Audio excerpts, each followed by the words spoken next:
Independent Left News. Independent Left News. Indie Left News. Independent Left News. Oh yeah, and I got news from Independent Left. Thank you, Independent Left News. They actually put up posts of different shows, different things going on. Check out Indie Left. They're doing a lot of good things. They're on Twitter and Instagram, and they've helped promote our show a lot. Thanks for the work you do behind the scenes too. This man does our Discord and some other help, so I just love to shout him out. Thanks so much, man. Yeah. They kind of really do a great job of pushing. Thank you, Independent Left, for reminding me of that. Check out IndependentLeft.news. IndieLeft.news. Indie Left, shout out.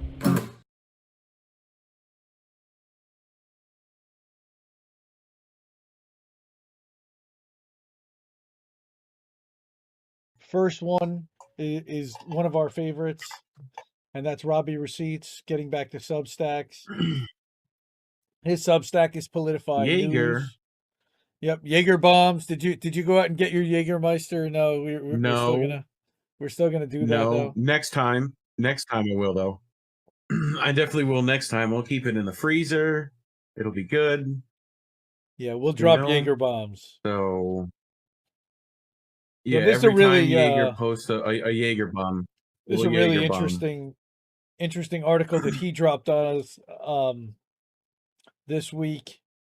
And that came in the 9/16 evening edition that we published in the Substack and on Independent Left News. And he's talking about dark money funding. GOP Super PAC is tied to a Trump-linked Stop the Steal attorney out of Georgia. And that dark money group has recently been supporting Marco Rubio's re-election campaign. Cleta Mitchell is the person that the IRS documents, and Robbie Receipts. He'll link you right to them. Where are they? And it's kind of independent. This thing's killing me. I guess you have to actually download the PDF, but you can do that right there. Group 501c4 called Stand Up China is the largest donor of the cycle to National Victory Action Fund, a GOP supporting hybrid super PAC, right? So here we go. More dark money super PAC since spending heavily on the Georgia special election. And how much have they spent? $300,000 to National Victory Action Fund. And then another accounting for nearly 14% of the $2.2 million raised this year. Darlene, hi Valerie, welcome. Bones, way hey everybody. I thought I saw Fanto was in there too. I don't know if anybody's checking it out on Twitch. If we have anybody live on Odyssey, I didn't even check to see if we're live on Odyssey yet. You know what? Let's not do that here. Yeah, let's not do that here. Let's not do that here. So this is bad. Obviously, honestly, the amount of times people don't slip up with that, like that's got to be way more common to like pull up sensitive information while streaming, right? Like, so again, Cleta Mitchell also has been donating. This National Victory Action Fund has supported Todd Young, Tim Scott, Bill Haggerty, all not good guys, and all nobody that we want to see in any kind of power and getting that kind of campaign funding, especially from a Stand Up to China group and from out of state in all cases. Nice YouTube shirt. Yeah. Nice, Wardier. What's up, dude? Mitchell's well connected. Right. Okay, so it says that we're 4 of 4, so that means that we should be live on Odyssey as well. All right, so you would think, right? Here's one of these guys, right? Mitchell is a well-connected figure in the conservative political circuit, serving on the boards of the NRA, the Bradley Foundation, and the American Conservative Union, and currently acts as the chair for the Public Interest Legal Foundation. Nice work if you can get it, man. How do you get that kind of work? Seriously. A group who staunchly advocates for the purging of voter rolls. Influence. That takes more than influence. That takes being able to to have a wallet somewhere. And that wallet is this guy. Cleta Mitchell. He's the wall. So basically, he's buying his way into all of these boards, essentially with influence. Yeah. Okay. Mitchell's been tasked with running a $10 million initiative put forth by Freedom Works. So we know who Freedom Works is. I believe that's a Koch-led enterprise to fight against Democratic lawmakers' attempts to expand voting rights through legislation.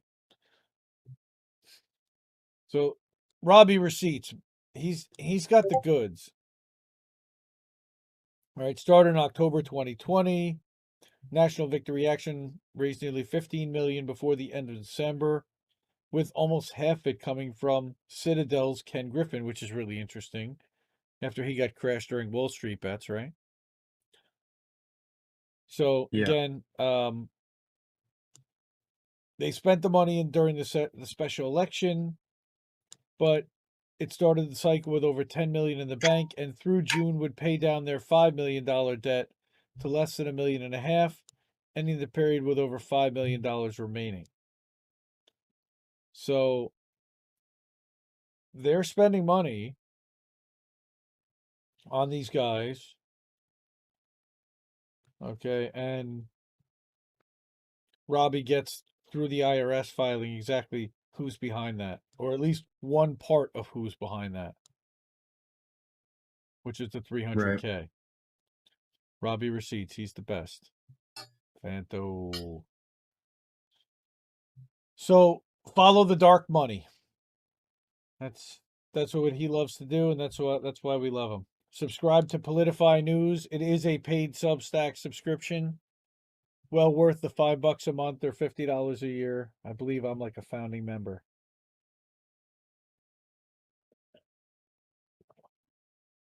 He's the best. Or one of the best. Okay, here's another one. Dark money grouper spent millions electing Democrats, boosted by a $12 million mystery donor. That was September 7th. So absolutely subscribe to it. Yeah, again, dark money group, dark money funding. He follows the dark money, where the super PACs and the 501c4s and all these ways that the millionaires, billionaires, and corporations are funneling money to these politicians.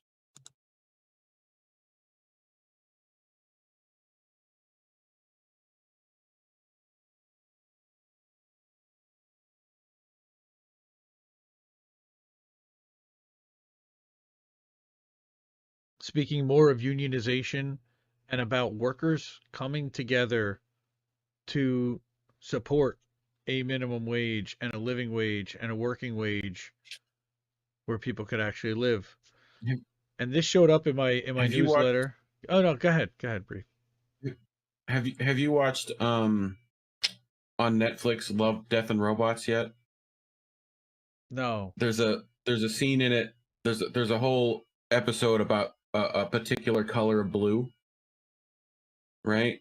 And it reminds me of the blue that is entirely mattbruening.com. What is that? Yeah, that is what I would call a minimalist logo, to say the least. Yeah, they give no fucks at Amazon is absolutely correct, Nicole. It's cool to see everybody tweet. You know, some people on Twitch, some people on YouTube. Zima Blue. That's what it is. Oh, okay. Yeah, Zima. Zima Blue. I remember Zima. I went to college when Zima was a thing. And Mix over in Hinkle's chat would bust on me for that because he calls me an old boomer all the time. So. Yep. All right. When McDonald's came to Denmark, and it's a really amazing piece that he wrote, and that's why I'm including it, because I don't usually include Matt Bruenig stuff. I do think that he does some excellent work. It's just not typically what I feature. But when I saw this article and about how people come together, it made me think a lot about the General Strike Summit and what the Fred Hampton leftists are doing over there. And it made me think about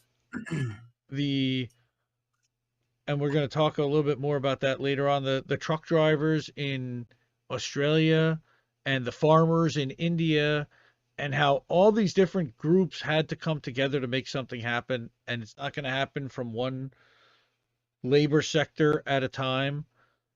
And I wanted to go through this article because it was really remarkable. And again, I'm going to drop all the links in the chat afterwards. And of course, if you're in the Discord, you can find all these links if you go to the leftist or the Substack thread, or gosh, I don't even know where you could find this article on. You could probably just look at Matt Bruenig and find it there, and it'll take you the link to the Substack that has it. And again, I'll put it in the show notes. So every few months, a prominent person or publication points out that McDonald's workers in Denmark get that $22 per hour, 6 weeks of vacation, and sick pay. And that, by the way, the price of a burger there is like 50 cents more, maybe, or 30 cents more than it is here. It might not even be that much. It might even be 10 cents. It's negligible. They can afford to do this. They choose not to. So, again, every few months, a prominent person points it out. But what they don't point out, okay, this compensation comes on top of the general slate of social benefits in Denmark, which includes child allowances, health care, child care, paid leave, retirement, and education through college, and other things. Wow, that sounds like an agenda that I could 100% get behind. Damn, man. I think that's... Yeah, I mean, it's like, it sounds perfect. Can we move? I think we're in the wrong country. I think we need to start learning Danish. Yep. Getting on it. Duolingo. I'm on it. What is the B word? I don't know. Who had that whole B word? Oh, that was mixed. Oh, the but thing? Okay, I was wondering that. Okay. Bye, Nicole. Aw. Wait, okay. Were you going goodbye? Okay. Nicole's on YouTube. Sorry, guys. Everybody else is hanging out on Twitch tonight, which is awesome. And this is going, I think, onto Odyssey, but I don't know if it's going live. I think it's just recording the stream onto Odyssey, and I'll have to figure out how to actually post it to my Odyssey page as well. Right. So again, in these discussions, relatively little is said about how all of this came to be, and it's sad because it's a really good story, and because the story provides a good window into why Nordic labor markets are the way they are. And it gives a little bit of history, and I'm sure, again, this is a very high-level thing, and you can see there that he's got references and links. McDonald's opened its first store in Denmark in 1981, and at that point, it was operating in over 20 countries and had successfully avoided unions in all but one, Sweden, again, Scandinavia. So when they arrived in Denmark, the labor market was governed by a set of sectoral labor agreements that established the wages and conditions for all the workers in a given sector. Under the prevailing norms, McDonald's should have adhered to the hotel and restaurant union agreement, but they didn't have to do so, legally speaking. The union agreement is not binding on sector employees in the same way that a contract is. You can't sue a company for ignoring it. It's strictly voluntary. So McDonald's decided not to follow the union agreement and thus set up its own pay levels and work rules instead.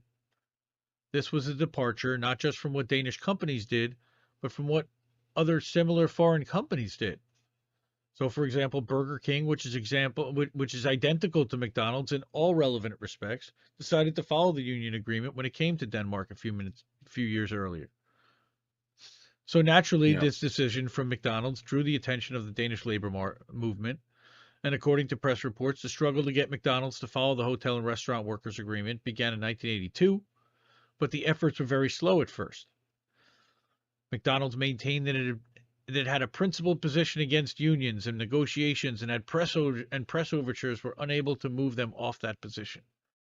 But in late 1988 and early 1989, the unions decided enough was enough and called sympathy strikes in adjacent industries in order to cripple McDonald's operations. 16 different sector unions participated in the sympathy strikes. That is remarkable, and I love this. This got me like so excited. Dock workers refused to unload containers that had McDonald's equipment in them. Printers refused to supply printed materials to the stores, such as menus and cups. Construction workers refused to build McDonald's stores and even stopped construction on one that was already in progress but not yet finished. The Typographers Union refused to place McDonald's ads in publications, which eliminated the company's print advertisement presence. Truckers. My favorite guys, the truckers. I love those guys. We need to support the truckers. We need to get the truckers paid well. We need to get the truckers better living, working conditions. Love the truckers. Appreciate the hell out of them. Yep. Truckers refuse to deliver food and beer to McDonald's. Food and beverage workers that worked at facilities that prepared food for the stores refused to work on McDonald's products. Everybody got together. Long ago, mostly though, yeah, but no, not so long ago in Scandinavia. This continues to happen, but this is a blueprint. In addition to wreaking havoc on McDonald's supply chains, the unions engaged in picketing and leaflet campaigns in front of McDonald's locations, urging consumers to boycott the company. So there was a mass campaign happening. All right, and you can see the pictures of the people out in front, which is really cool. Well, McDonald's in Denmark sells beer, McBeer. Mm-hmm. Absolutely. They sell it in France too. I definitely. Yeah, that sounds like a good. That's a great combination. I definitely ordered a down. McBeer. No, it's not like generic beer. You could order like a Heineken. You know, like they sell them by the can, or they can do that there. Yeah, it makes money. So why not? So once the sympathy strike got going, McDonald's folded pretty quickly and decided to start following the hotel and restaurant agreement in 1989. This is why McDonald's workers in Denmark are paid $22 an hour. And he says he brings this up. Real interesting take. Right? Because people say a lot of things about the economies of Nordic countries and why they're so much more equal to ours. But in this discussion, certainly the presence of unions or sector bargaining comes up, but rarely do you get a discussion of just how radically powerful and organized the Nordic unions are and have been. If you didn't know better, you'd think the Nordic labor market is the way it is because all the workers and employees came together and agreed that their system is better for everyone. And while it's true, of course, that on a day-to-day basis, labor relations in the countries are peaceful, lurking behind that peace is often a credible threat that the unions will crush an employer that steps out of line, not just by striking at one site or company, but by striking at every single thing the company touches. That is how labor exercises power. Now, like Invalid said, this was not years ago, and yes, the U.S. has a history of solidarity strikes like this. Exactly. So this is doable. We saw this mostly in Finland in 2019, most recently in Finland in 2019, when the Postal Service decided to cut the pay of 700 package handlers, and the unions responded by striking airlines, ferries, buses, trains, and ports. In the aftermath of these strikes, the pay cuts were reversed, and the prime minister of the country resigned. I remember this. This was not long ago at all. Again, when I bring this up, some people respond by saying that these kind of strikes are illegal in the U.S. And this is true and a worthwhile bit of information. Yeah. Yep. But insofar as it is meant to imply that the different legal environment is what accounts for the labor radicalism, this obviously has things backwards. The laws aren't driving the labor radicalism, but rather the labor radicalism is driving the laws. And that's how it should be happening here. And here's another recent example, this time from Finland in 2018. There, the conservative government was preparing to pass a law that would make it easier for employers with 20 or fewer employees to fire their workers. Stated purpose was to stimulate hiring by making it easier to fire and thus less risky to hire, the usual stuff. Again, Finnish labor movement did not like this idea and called a massive political strike that sidelined workers in a bunch of different sectors. In response to the strike wave, the government changed the bill so it only applied to employers with 10 or fewer employees. The strikes continued and they changed the bill again, this time so it just stated generally that the courts should consider an employer's size when considering wrongful dismissal cases. And guess what? This was acceptable to the unions, since, according to them at least, Finnish courts already do this, and so the bill was basically moot. So they stopped striking. One can only imagine what would happen if the Finnish government tried to ban sympathy strikes in the same way that the U.S. government has here.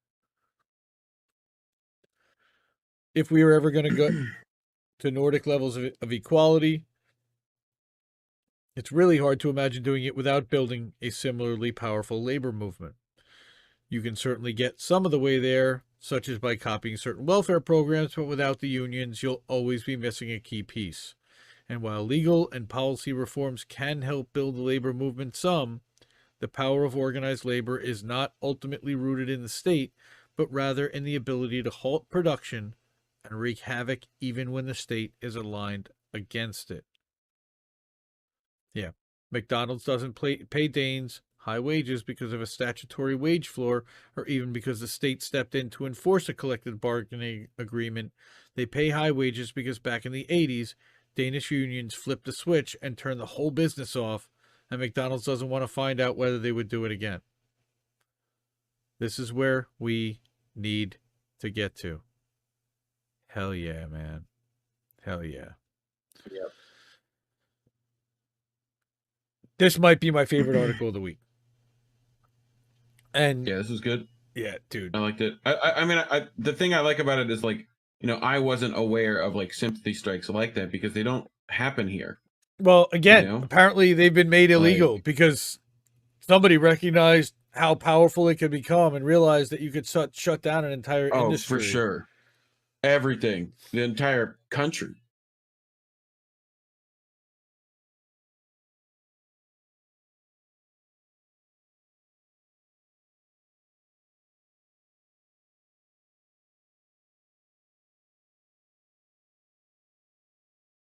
It's Caitlin's corner. The apocalypse.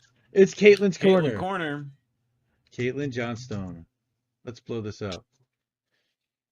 Yeah, And Carl, of course, they're super good. They're great. of course, you can listen to the article, and Tony's reading is just incredible. I love it. I love listening to this. But just he's so smooth with his delivery, and he just he lets out this big breath. There's, oh dear God, please let this be the peak of Jimmy Dore derangement syndrome. I love it. So of course, JDDS. for those who did not see Nomiki. the Nomiki tweet, the Dore derangements. gross. I'm sorry, Darlene. I know you're not a Jimmy Dore fan, but this is Dore derangement syndrome taken to the next level. And Caitlin Johnstone, the wonderful Caitlin Johnstone, shitlibs literally think that Jimmy Dore is causing the apocalypse. I freaking love it. I absolutely adore her. She's so good. And why? Because somebody like Nomiki Konst, a former TYTer, somebody who I embarrassingly used to stand quite a bit and was a big fan of, used to share all her stuff. She used to be included in Progressive News Daily. And early on, after we flipped to Independent Left News, she was included almost on a daily basis. Her segments were regularly in there. And then we started to notice a shift. And then she attacked Katie Halper. Ambushed her about the whole Josh Fox thing, and then we saw everything that we've seen since then. So, Nomiki, oh boy, oh dear God, please let this be the peak of Jimmy Dore derangement syndrome. Nomiki Konst has a tweet out that honestly needs its own article to unpack. Not because of its intrinsic insanity, but because of what it says about what's happening to left-wing punditry and the Western left in general. And that tweet reads as follows. The fact that they think like Manchin, Cinema, Biden, and Dore all have the same level of power is insane. Yes. Like, one of these things can we is make not a like the GoFundMe others. For a padded room for Nomiki. I love that she put the Sesame Like- Street. Oh, Nomiki. Yes, she literally believes that comedian and left-wing YouTube personality Jimmy Dore is causing the end of the world in the same way big oil, the military-industrial complex, then the most powerful elected officials of the most powerful government on earth are causing the end of the world. That's what her husband does it like. He's just like completely flat, completely dry, but still got a little bit in there, and it's I adore the both of them. Just brilliant. This was not a joke, nor was it some ill-conceived tweet made in a drunken haze or a momentary lapse in judgment and quickly regretted. Hours later, she was adamantly arguing with people who criticized. Well, wait a minute. Let's start with the fact that. Wait. Okay. This is the second tweet Do you remember the original tweet? She did not include the Koch brothers, Christian Coalition, big all. It was just Manchin, Cinema, Biden, and Dore. She added, and again, I believe that Caitlin actually adds this in. As the original one? I don't know. I don't know if she screen caps the original one. I mean, my God, the absolute batshit hysteria that's consumed progressive punditry about Jimmy Dore hit what looked like fever pitch intensity some 3 months ago when Dore stepped forward to defend Aaron Mate, right? In TYT, paid by dictators for the works for the Kremlin, right? So, causing an absolutely freakish meltdown, which got so insane that even Glenn Greenwald did a full segment on it. And yet somehow it keeps getting crazier. Yeah.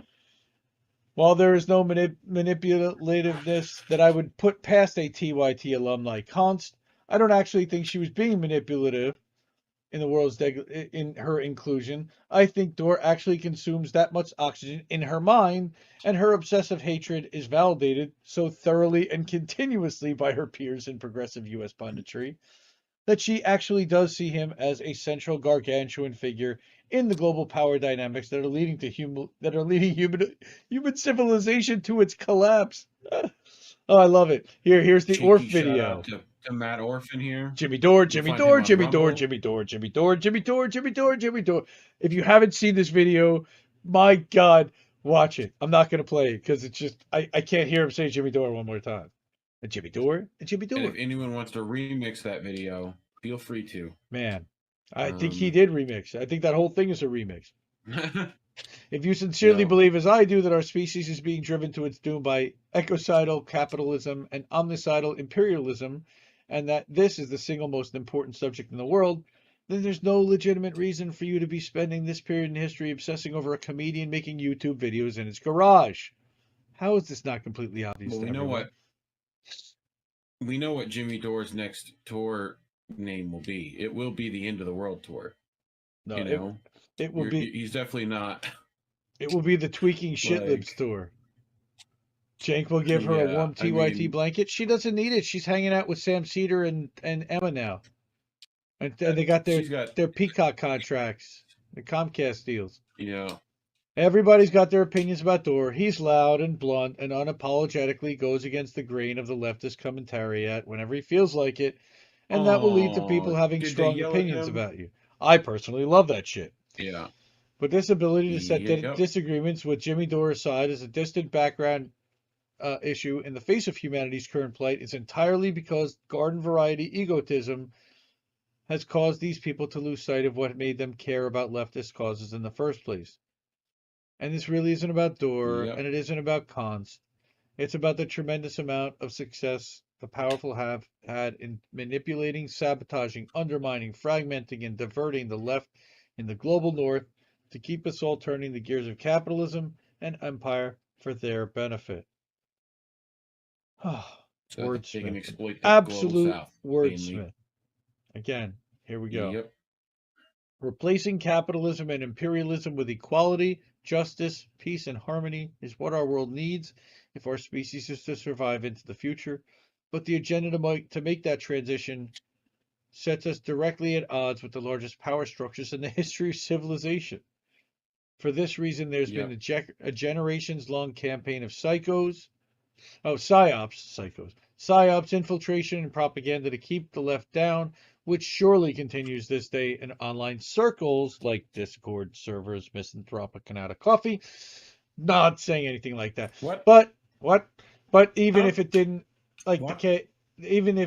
the chaos, paranoia, and confusion created on the left over the years by programs like COINTELPRO would be enough to significantly hinder our efforts to organize and overturn the status quo. Something big is going to have to change if we're going to win this thing. And I just want to remind our NSA CIA handler, Larry. Jeff. Oh, I thought it was Jeff today. Everything's cool. Oh, well, no. Jeff is Luigi. We got a couple. Yeah, Jeff is Luigi. Yeah, no. Our NSA handler, Larry. Oh, I thought he was chatting with us. He's keeping it down. But, not until we as a collective have enough inner clarity not to get bogged down by ego and manipulation will we be able to stand up to our oppressors at our full height and shrug off the shackles they have placed on us. support the wonderful Caitlin Johnstone. And you can bet there are a few comments. 63 comments, and everybody has an opinion about Jimmy Dore. Personally, Yep. big fan. Usually, all my homies hate opinions. Opinions are the worst. Other than mine. Mine are way better.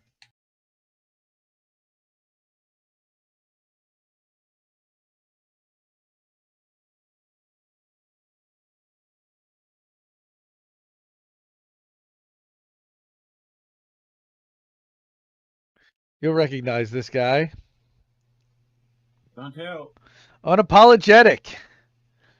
Nice. Unapologetic Dontel published a Substack this week. Yes, we need to bring the mail and fire that to Joy Guy. I'd love that. Dontel somehow got this out this week. The only other person I really saw covering it, I think maybe Convo covered it. I know Franco did a great segment on it. And of course, Dontel himself did a stream and segment about it. But I wanted to give him a shout out because this was just mwah. AOC and Just Dems, of course, not Justice Democrats, paid $13 million to DNC consulting firms since 2019. And this is not a hating post. This is a we're disappointed, but we warned you, and this is not a surprise here post.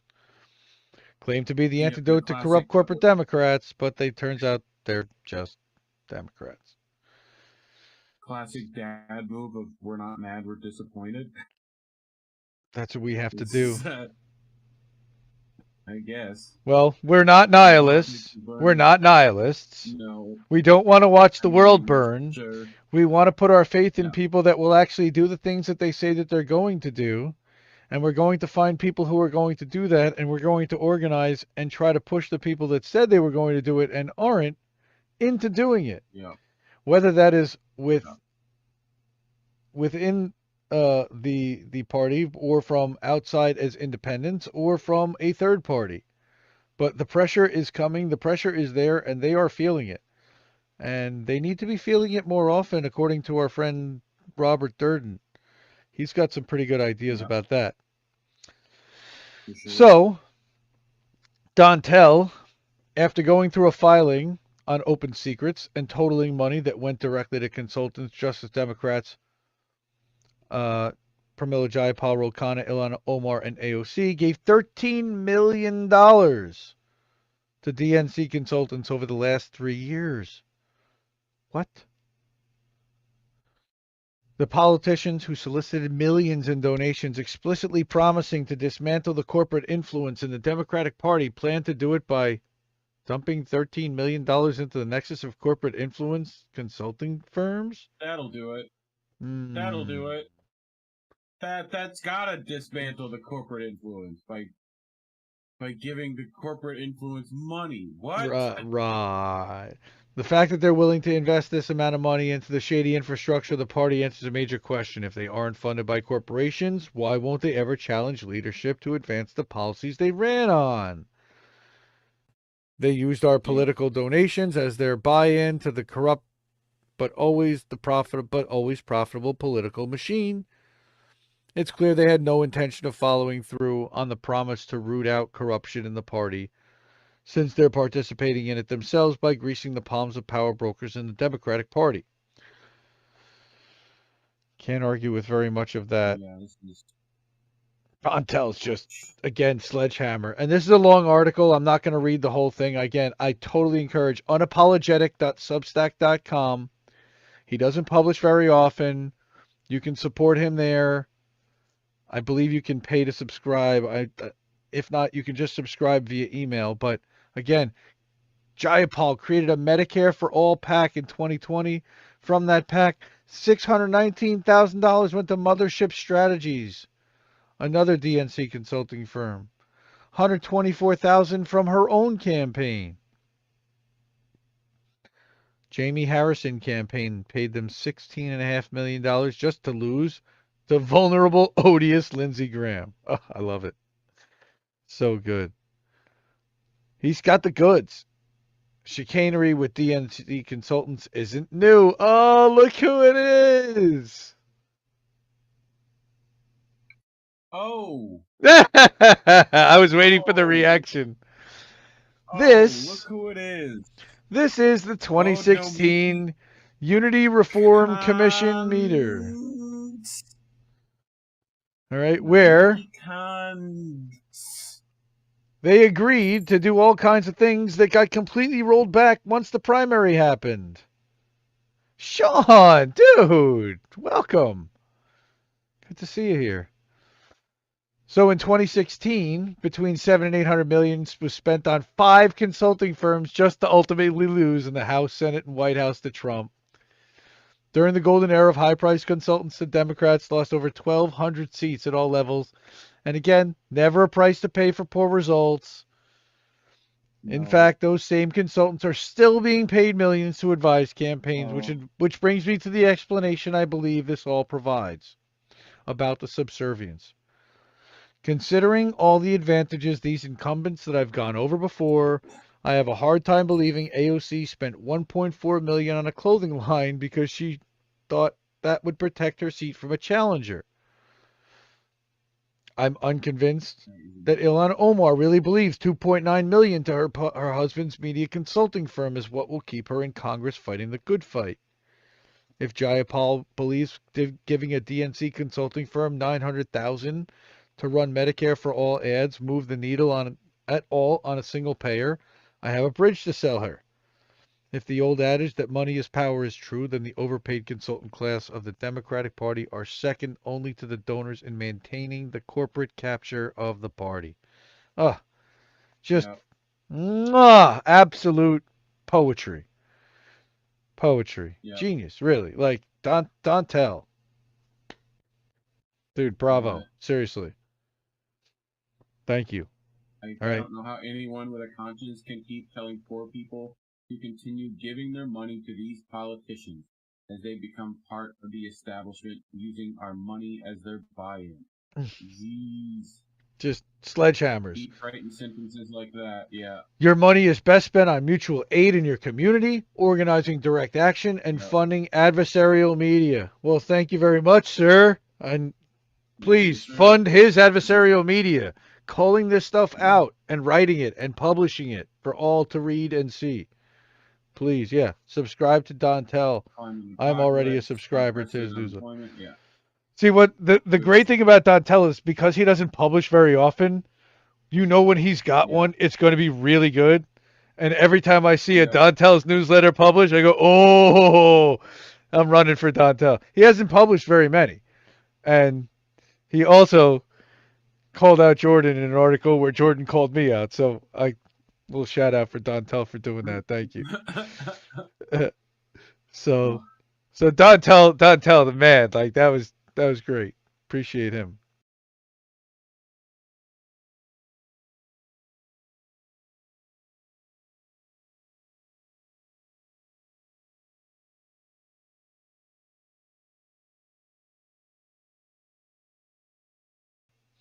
All right. You better go to the freezer. Oh, is it that time? It's that time. Oh. We're going to the freezer. Because it's time for a Jaeger bomb. Let me open it up. Jaeger bombs. Wait, they missed the bottle. They missed it? Yeah. No, it's too high. You're blocked. Okay. All right, you were doing Jaeger bombs, or at least Reid's gonna do a Jaeger bomb. Yeah, because we've got a Robbie Jaeger segment. I'll run a double. So now we covered this one anyway. With him. Cheers. Cheers. Billionaire donors flocking to the Sunrise Movement. So this is more about big money co-opting the supposed left and the what's being sold to America as the left today and what we put our hopes in and thought was going to represent us but has not effectively. Oh, tastes like college. Nice. The environmentally focused Dark Money Group has steadily built themselves as a youth-led grassroots organization. The problem is that many of their donors don't necessarily reflect that. Everybody, please sign up, subscribe to Politify, and if you can donate, and I think it's $60 a year or $5 a month. This is one of the best publications. Again, it's not long. We went through it. We actually went through this with Robbie himself on our last stream, but I did want it wasn't even actually that was last week already. Gosh, last Thursday. It was great to get a chance to talk to him and to actually go through this with him. But I again wanted to call attentions to it because of the Dontel article that it's a recurring theme. Okay, that there's a lot of Soros money, the new venture fund, Center for American Progress. Okay, you had Bill Hewlett and his late wife Flora. So this philanthropic fund, the Hewlett Foundation, they seem to have their money in a lot of stuff. And there are some red flags big time that we're starting to see. And the name Rockefeller is starting to pop up. The Ford Foundation is starting to pop up. These are known Tides Foundation. This is all problematic. There we go. Ford Foundation, $250,000. Sunrise Movement's Education Fund. Yeah. The problem facing them, right, is how they're able to reconcile their anti-billionaire rhetoric with the fact that an ever-increasing portion of their funding is coming from those same sources. And again, highly recommend you read this article. There is a ton of good stuff in here. The fact that there are only 4 likes is shameful. There should be 4,000 likes of this article. People should be seeing, what is the Wallace Global Fund? Any idea? No clue. Private foundation whose funding primarily comes from investment funds, which per their website has been fossil fuel free, donated $250,000 to Sunrise and $750,000 to over a dozen of their partnered groups, except that it claims 3 main funds. Okay.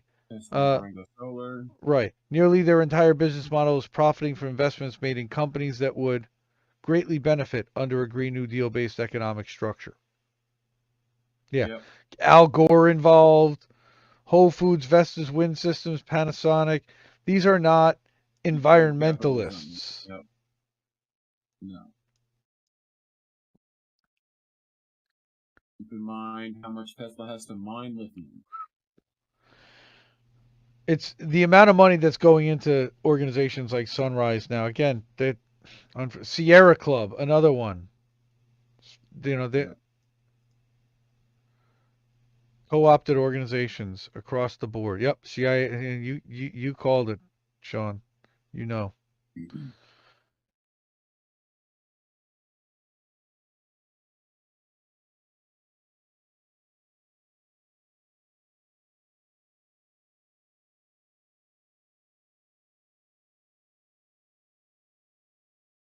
The legend herself. Unlimited Hangout. Whitney Webb. Well, you've been saying you need to get into some Whitney Webb. I figured this is the time to... But, however, I'm only going to encourage everyone to read this article because it is a 36-minute long read with links, charts, videos, commentary, and so in-depth as only our friends Whitney Webb can do. She's absolutely incredible. Adore her to pieces. Hope she's doing well. Wishing her well. Okay, but this is essentially saying that Moderna was in deep trouble before COVID. They were hemorrhaging investors. They were in danger of hemorrhaging investors. And there were other doubts about mRNA. And all of a sudden, they became the hottest ticket in town. And how about that? There's nothing suspicious there, as she would like to say. Okay, but Yep. others have recently banned the vaccine's use in young adults. Okay, Yeah, over without the under approval of a 25 booster, or whatever. Moderna faces a massive financial reckoning. All right, she's got the good. She's so good. If Whitney's on your case, you're in deep. I can just tell you right now. If Whitney's looking into your stuff, ooh, run. And of course, there's a Bill Gates tie. There always is. Controversial scientist and Bill Gates associate Bob Langer. Again, all of these are linked, and she's got sources, and this is a rabbit hole. You can go down a Whitney Webb article for days, and I have, and she's just remarkable. There's Stefan Boncel and what his background is. Just wow. I mean, there's so many rabbit holes. There's got to be 15 links. And then she even embeds a study or a published report from Moderna. Oh, their software encounters bugs. There's a picture of their offices in Cambridge. Keep going, keep going, keep going, keep going. It's just so content rich.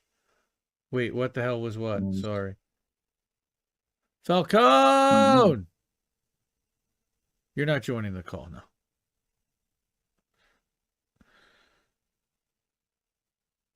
One former employee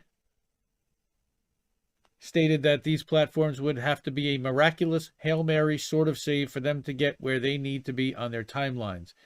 Either Bancel is extremely confident that it's going to work, or he's getting kind of jittery that with a lack of process, he needs to put something out there.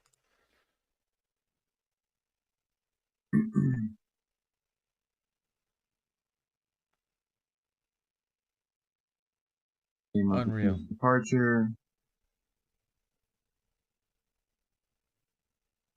Yeah, again, this keeps going. Despite positive press, lingering questions remained all the way back to 2017. The presentation to investors made clear that Moderna is prioritizing vaccines. They're easier to develop from mRNA because patents need just one dose, which eliminate some of the safety issues that have plagued more ambitious projects, such as therapies for rare diseases. Years-long legal snafu, talking about the background of extreme secrecy behind Moderna, obfuscate, mitigate major issues with their technology and product pipeline. I mean, she gets so deep. And if you watch her talk about this on The Last American Vagabond or on, I've seen her go on several different shows with this. This is the Moderna deck by their CEO from 2018. That's a 28-page slide deck, 26 slide deck, talking about the future and their mRNA vaccines. So deep. And here's what the filing states on page 33.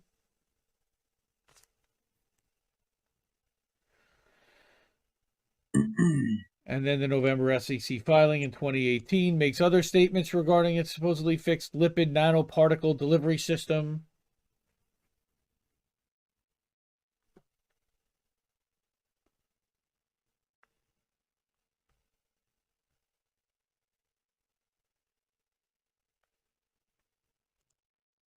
Market acceptances. Oh, Whitney's the best. Yeah. Product. Whitney has a Rockfin channel and she does podcasts, usually about an hour long. Sometimes they're interviews. She's been very big about World Economic Forum. Moderna first teamed up with them just a few years ago, and it always comes back to World Economic Forum type of stuff. Global growth companies, Klaus Schwab. It always ends up there, and it's unbelievable. Whitney Webb, I call her the dot connector. She's the best there is. She's at the top of the pyramid as far as I'm concerned. I always try to pay attention, but she's so in depth, I can't even keep up.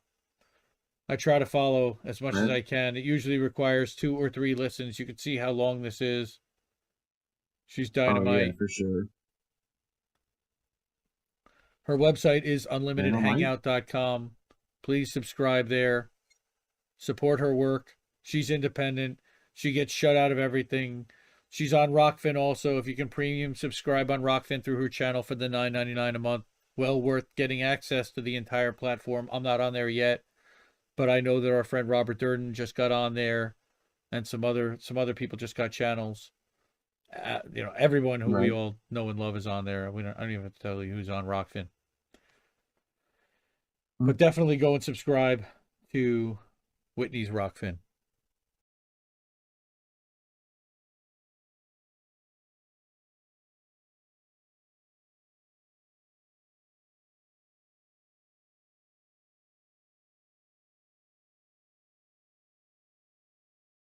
Indie writers you need to read.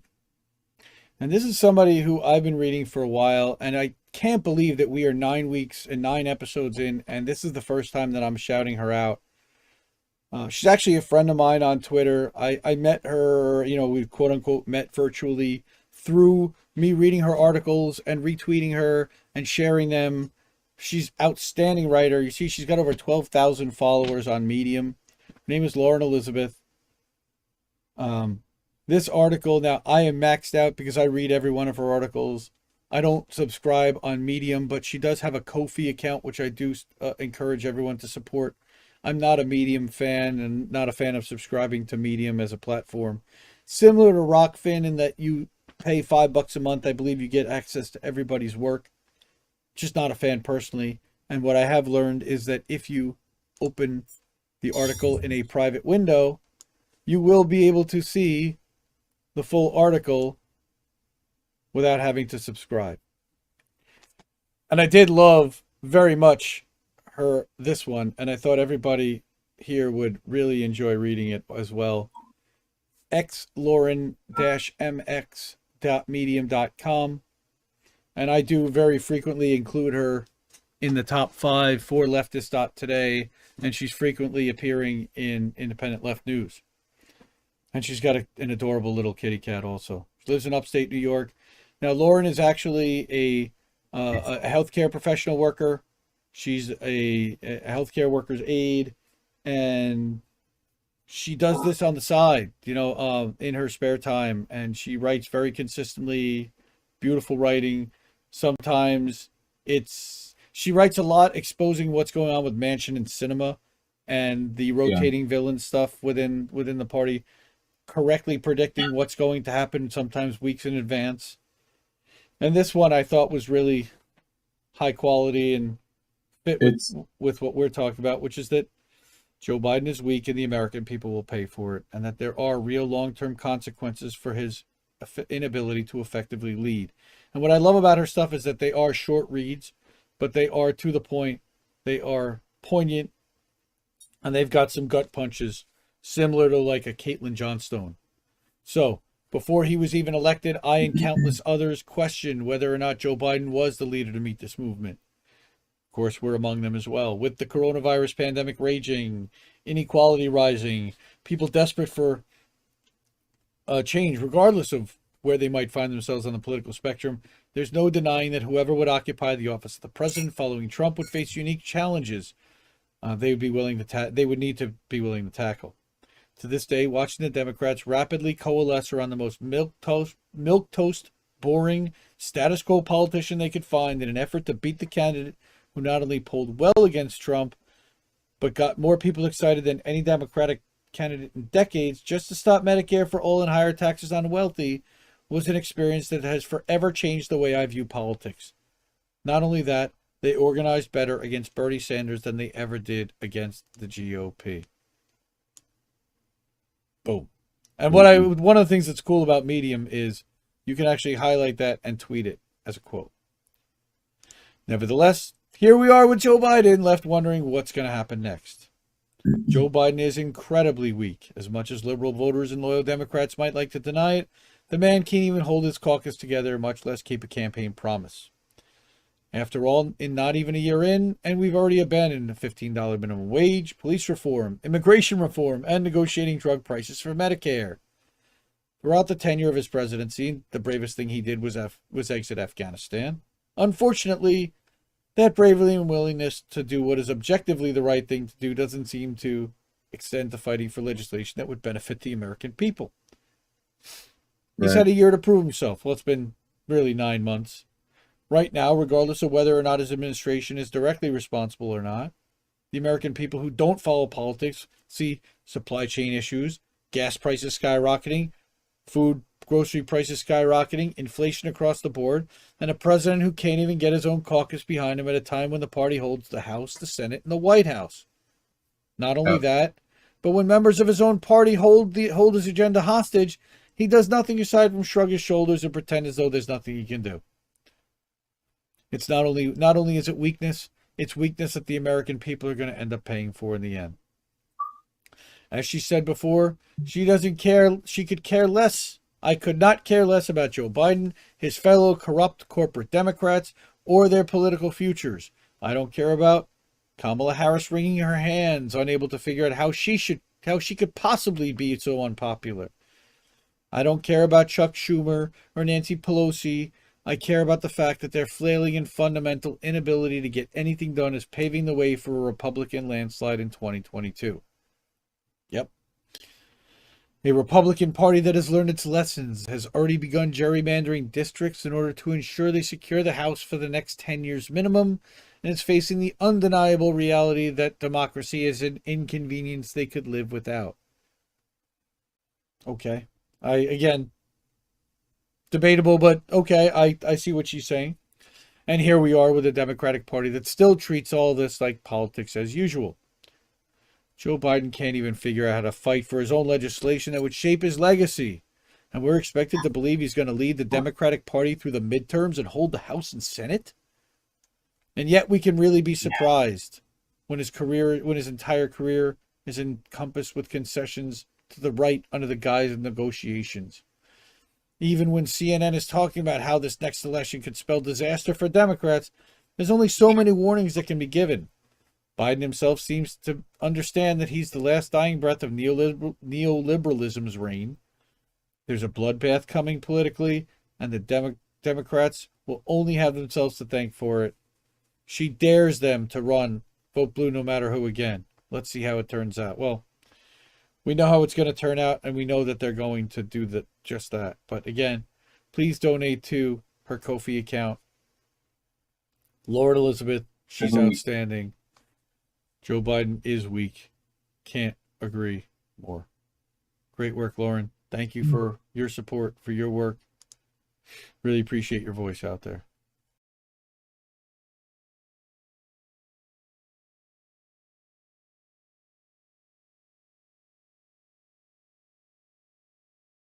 While we're on the theme of the Grayzone, another friend of the show, Alex Rubenstein, just put out a brand new article this week that I think a lot of people missed. That George Soros and Reid Hoffman, I think it is, from George Soros. Yep. George Soros and Reid Hoffman. Now, we talked about Soros last week with his infiltration into leftist media, and the Sunrise Movement, and how he's buying his way into, with charitable foundations, into what are considered to be left organizations. The lizard person. Yeah, George Soros. Yeah, that dude. Well, Sorry, I'm still thinking of Alex. You know? So George Soros teaming up with Reid Hoffman, who also was, I believe, the founder of LinkedIn, financed a Facebook disinformation operation that framed Russia for meddling in the U.S. elections. They're now creating a new organization called Good Information, Inc. to fight, quote-unquote, disinformation. Wait, what? Two billionaires launched Good Information, Inc., a public benefit corporation to serve as a conduit of funds to newsrooms that cut through the echo chambers with fact-based information. Right. It describes itself as a civic incubator aimed at fostering and financially backing projects that counter disinformation where it spreads by increasing the flow of good information online. Yep. My goodness. I mean, absolute propaganda factory. What exactly is good information? that the good information resides exclusively on the page's established media outlets with billion-dollar budgets, lamenting on its website that 185 million Americans don't trust traditional media. Right. So Soros has Wasn't weaponized. Soros also a part of? Wasn't Soros also a part of Correct the Record? Wasn't he No, that connected was to David that too? Brock. That's David Brock and Sally Albright, and I think the Clinton family. I don't think Soros. Yeah. He might be. I mean, he's got his fingers in everything, so it wouldn't be a surprise. But continuing his Yeah. anti-communist crusade into the 21st century, he sponsored color revolutions and information warfare campaigns against designated U.S. enemies from Hong Kong to Syria to Russia. Okay, and again, Alex does tremendous work. This is, again, a really long piece. You can see that I've got a ways to scroll down if I want to go to the bottom. Okay, and how did they sow the seeds on the Russiagate stuff? Okay, Senate report on $100,000 of Russian ads sent U.S. media into a frenzy. Its authors, meanwhile, have since been exposed for spending the same amount on a Russian-style op to swing a Senate race.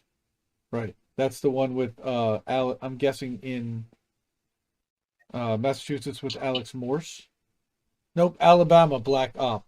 Dmitry Melhorn has called for his efforts to mirror the tactics of Russian IRA troll farm. This IRA Facebook ad is clearly worth emulating. Right.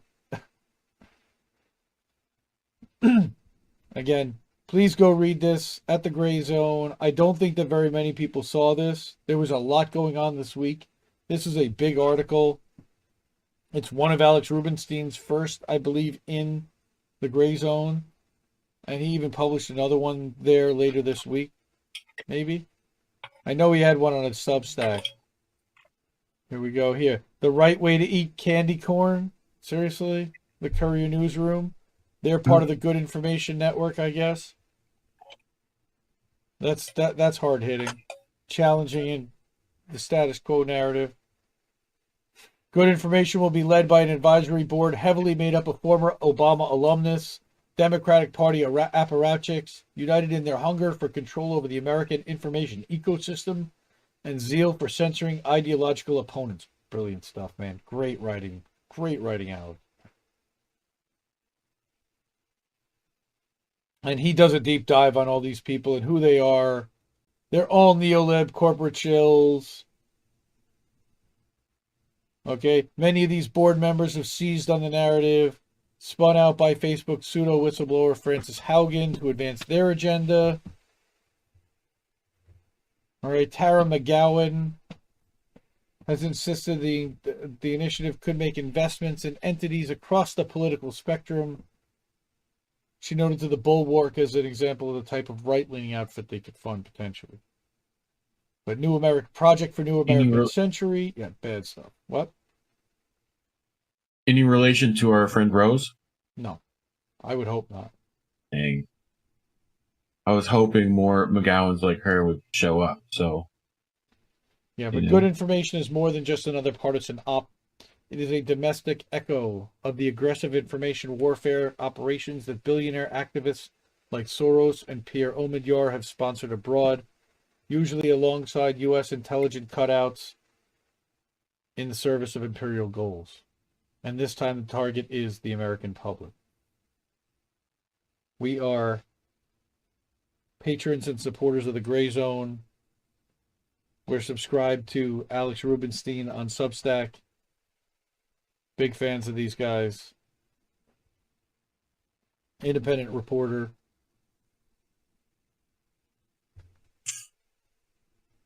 At Real Alex Ruby, R-U-B-I, on Twitter. Definitely give him a follow. Help him out. Support him. And let him know you saw it on How Did We Miss That? That'd be cool too.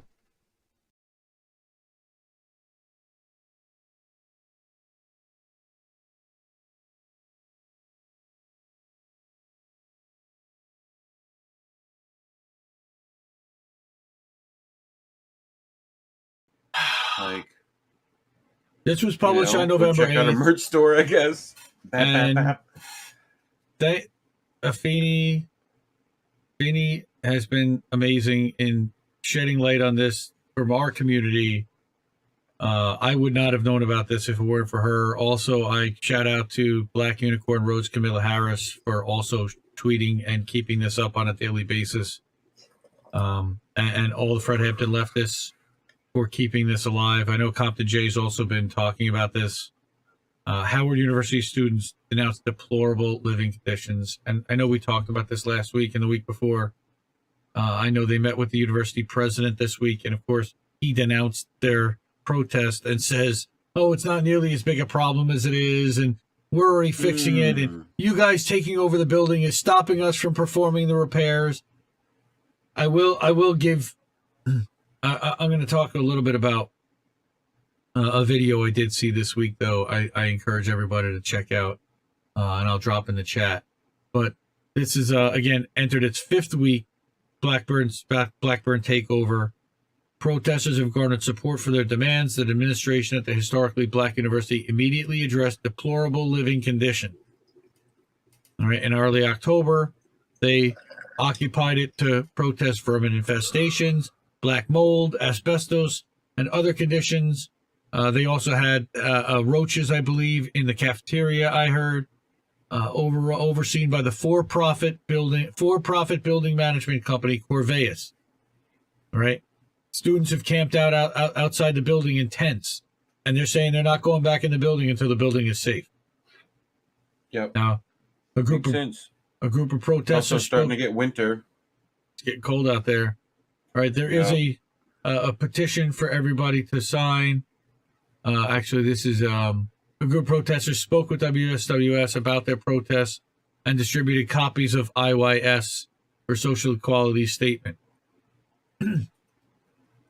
Okay, because they're in it for the money. They've been doing everything to get us out of the encampment. They brought up celebrities like Felicia Rashad that oppose our takeover. Yeah, she's like, oh, yeah, those kids. It's those kids. Well, if it was her kids, yeah, Janelle has had asthma, and that the air filter in her dorm room hasn't been changed since 2014. They're supposed to be changed. They're supposed to be changed twice a year. And in a building like that, it might even be quarterly. Yeah. All right. And a maintenance person associated with contracting firm Corveus came to her dorm but made an excuse and didn't fix it. Probably didn't have the filter, the right one. Lucky Burrito, take care. Thanks so much for coming tonight. Bye, Lucky.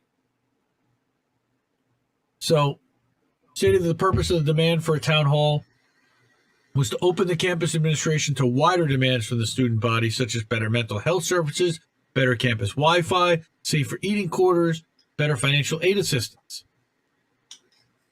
All right. Autumn also spoke about poor maintenance. And then they tried to lock students out.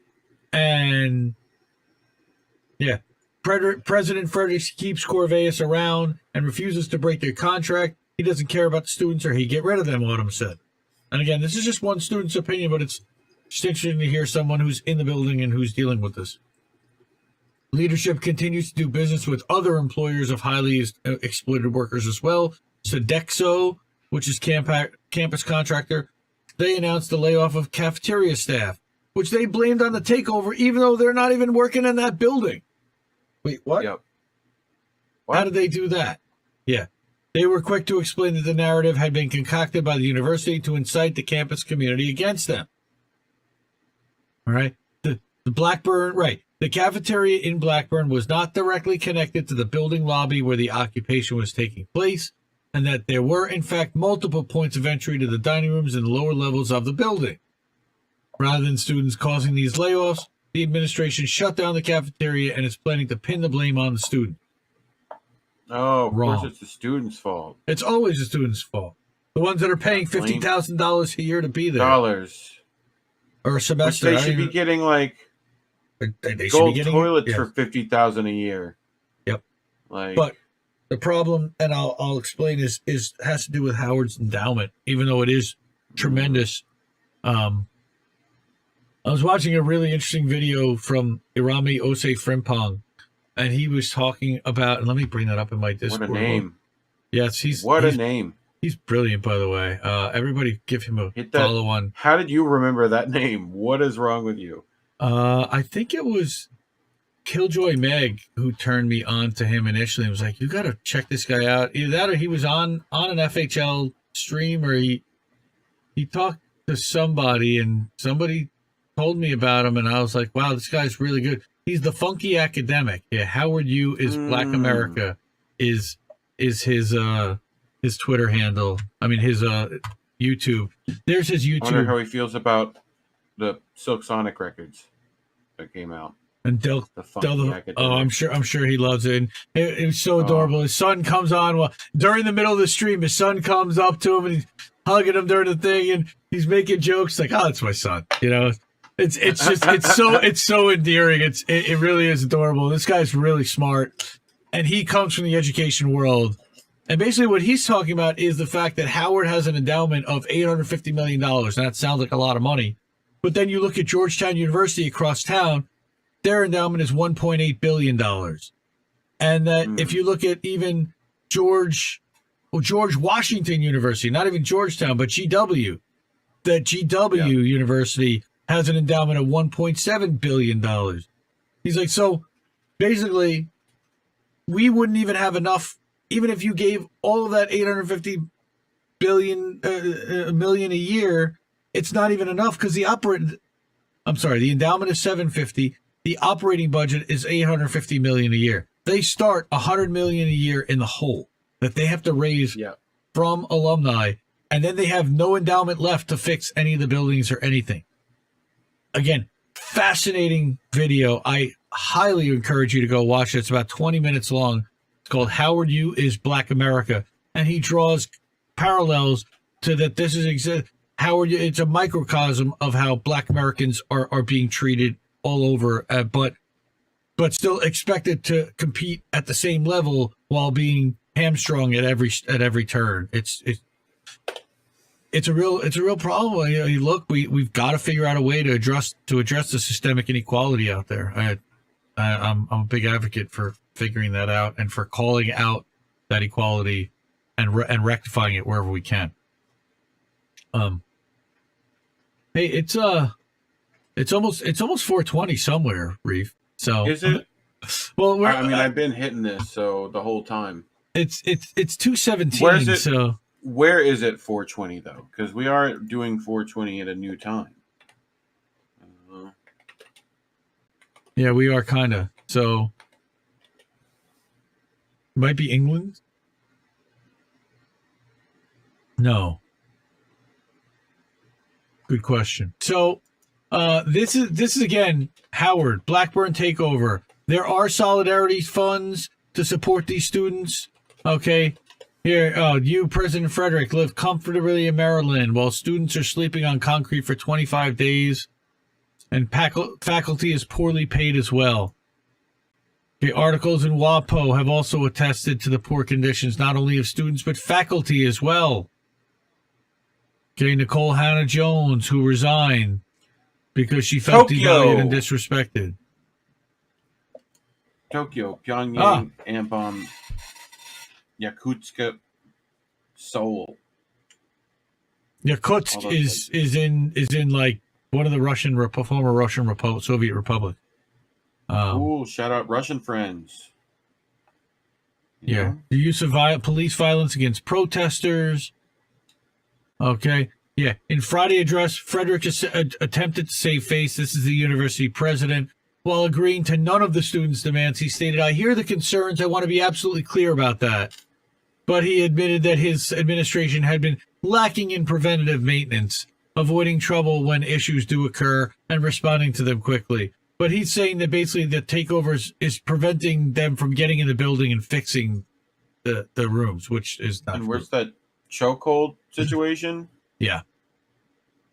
Referring to the use of police violence against protesters, and a police officer named Officer Smith placed an 18-year-old student in a chokehold while her back was against a metal bar. Terrible. The fact that many of the police officers were also African American didn't mean that they treated the students any more delicately. Yep. The officers were pushing people's parents out of the way. during this is Parents' Weekend. Bro. Yeah, Janelle spoke directly to the claims that students' skin color makes them natural allies, the wealthy members of the board of trustees and well-paid administrators. Howard is supposed to be the mecca for black students, an escape from white supremacy, but it's disappointing to me. I've never felt more oppressed than when I attended this campus. That's terrible. And again, World Socialist website on it. Yep. They are, when it comes to living conditions, working conditions, and standing up and advocating for workers and workers' rights, they're And tops. shout out Afeni like more than once because Daily.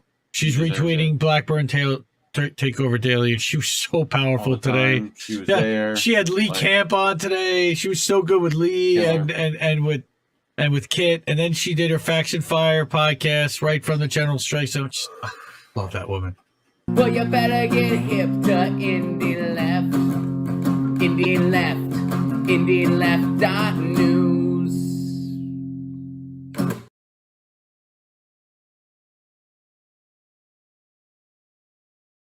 We started a network. We got together with a bunch of these younger channels and smaller channels that have been come on the scene in about the last year and a half that have been making a splash, and we all have some really strong things to bring to the table, but everybody's kind of incomplete, and I felt we all were, and myself included, and we can benefit in so many different ways from a central platform where we can collaborate, co-stream, share resources. There's so many different things, positives that can come out of it. So I reached out to some of the people that we cover in Independent Left News and said, hey, what do you think about this idea? And everyone was like, wow, this is awesome. Yep. And so Indie News Network was born. We had our first conference call in mid-October. We started to plan out what this would look like and how this would be, and we're still forming it, and we're still getting things together. And the plan for our first network live stream as a group is we're hoping will be Monday night. We want to leave this weekend for FHL and for the General Strike Summit. We do have 5 of our members that are speaking at the summit, which is great. Yep. So you can see here on my screen, I've got a list of photos and channel names and people for all the people that are in here. But there's a lot of unique elements. So I will just go through this really quickly and read it because I actually wrote it. And I don't usually write very much stuff, but independent media is expanding almost infinitely on a weekly basis, it seems. New channels, new platforms, new personalities are constantly emerging, taking advantage of the latest technology.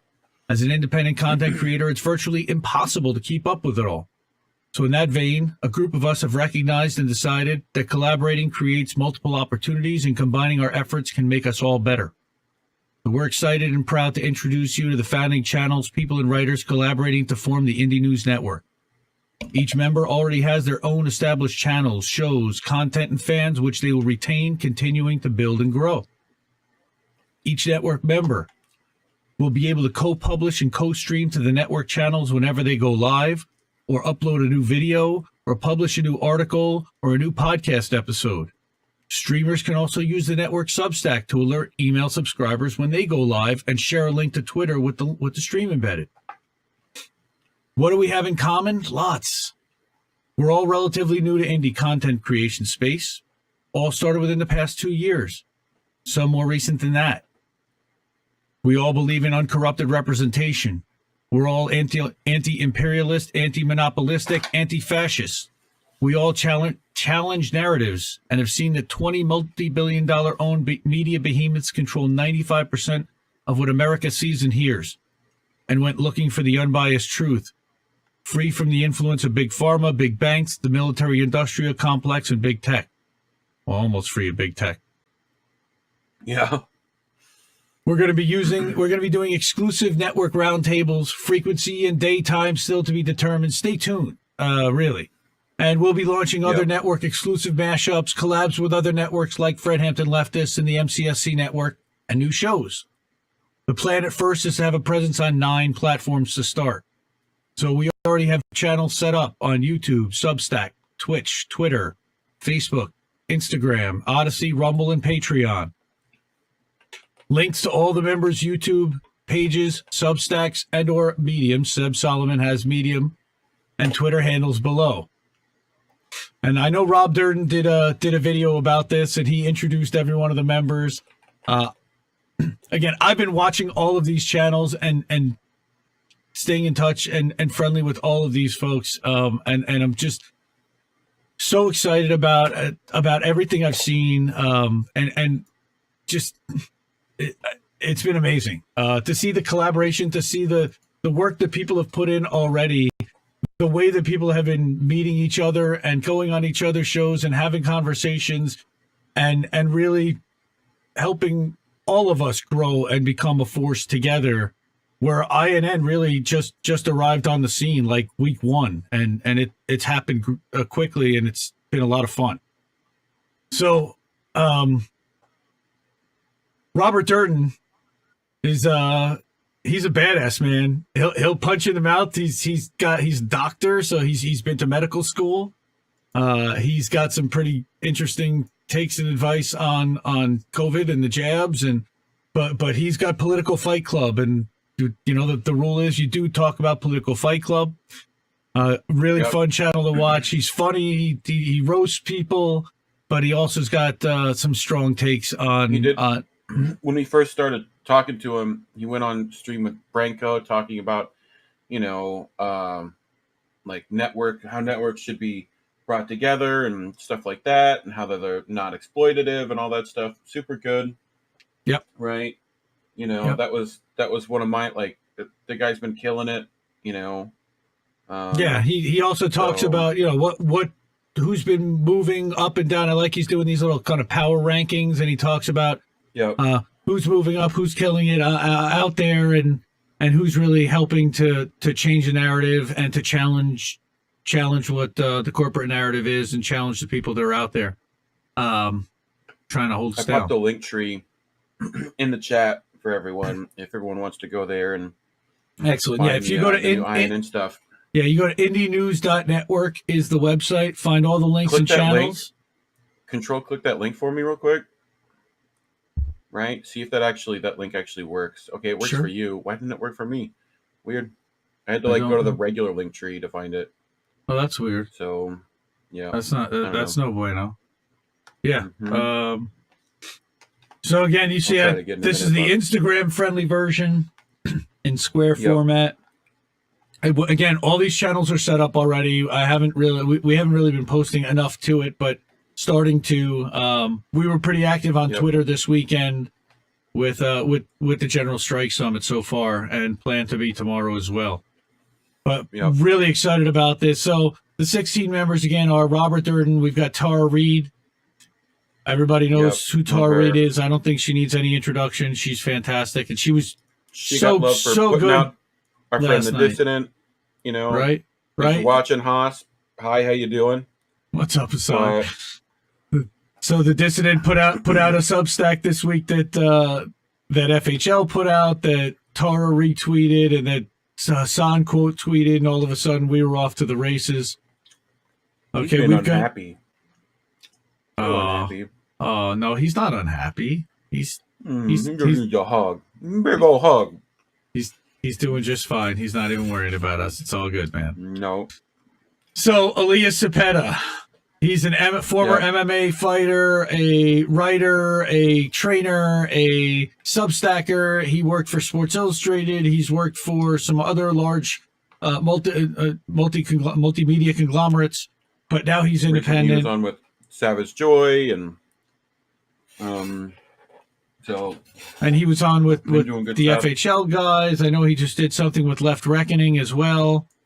Then we've got Todd from Be the Change. He's just started streaming after the March for Medicare for All.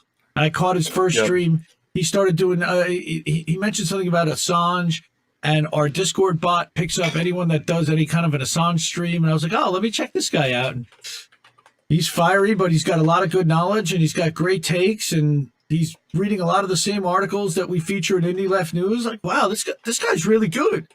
And I've seen him start to grow already, and people are really figuring out that he's got it. So I'm so proud to have him part of this, and that he decided to join us. So excited about that. Got Bess from Millennial Splaining.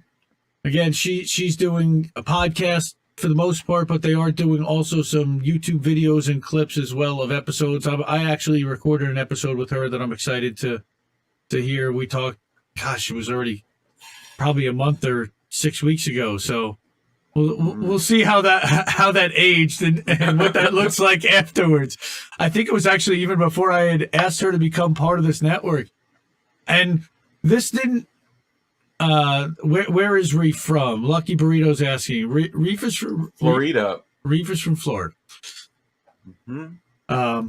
Yep. So Reef is actually part of the network too. So you see his picture in there with a little Reefer After Dark logo. So Reefer is definitely part of this. And I skipped ahead, but we got Lucy with Blue Moon Red Wine. If I did this, I'd be here for an hour, and we do have articles to cover. Okay, Seb Solomon, Gnomes for Truth. Everyone in the Discord community knows Seb's very well. She writes fantastic Medium articles under Gnomes for Truth. It used to be under a different name, but she renamed it.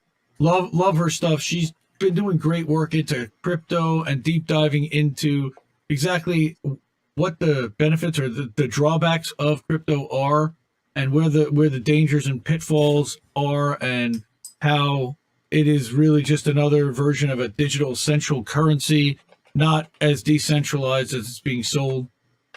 But follow her work for sure. Gnomes for Truth, Medium. She's also going to be co-publishing to the Indie Left and to the Indie News Network Substack. We've got Colin Radix Carter, who's probably in the chat right now or was before.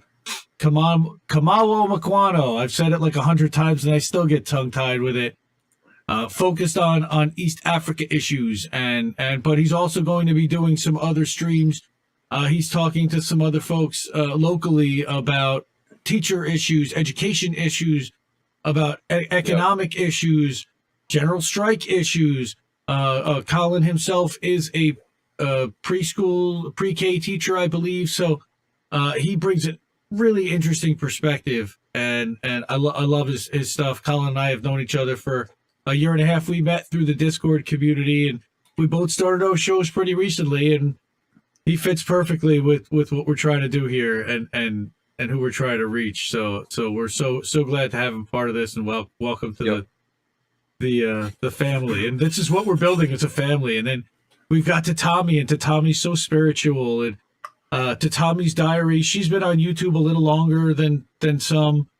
She's got almost 2,000 people following her, and she does crafts. She makes art, and she gives her take. She only really started paying attention to politics a year and a half ago, I think she said, or not that long ago. But she figures out a way to tie it into stories, and I love her videos.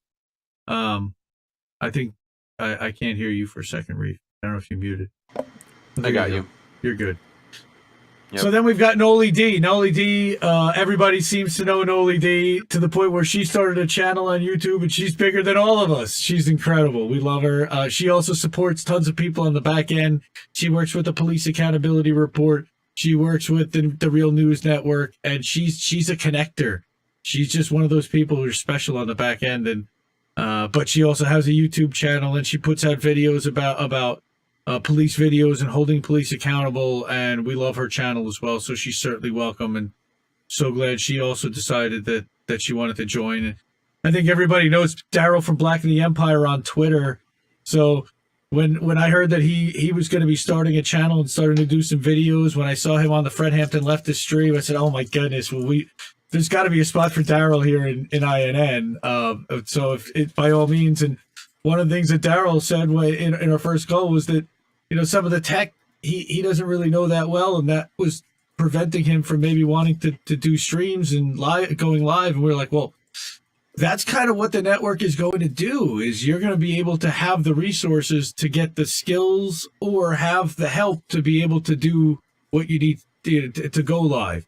We're going to have producers, and we're going to have graphic editors, and we're going to have audio editors, so that we'll be able to back each other up, and we'll be able to pool our resources.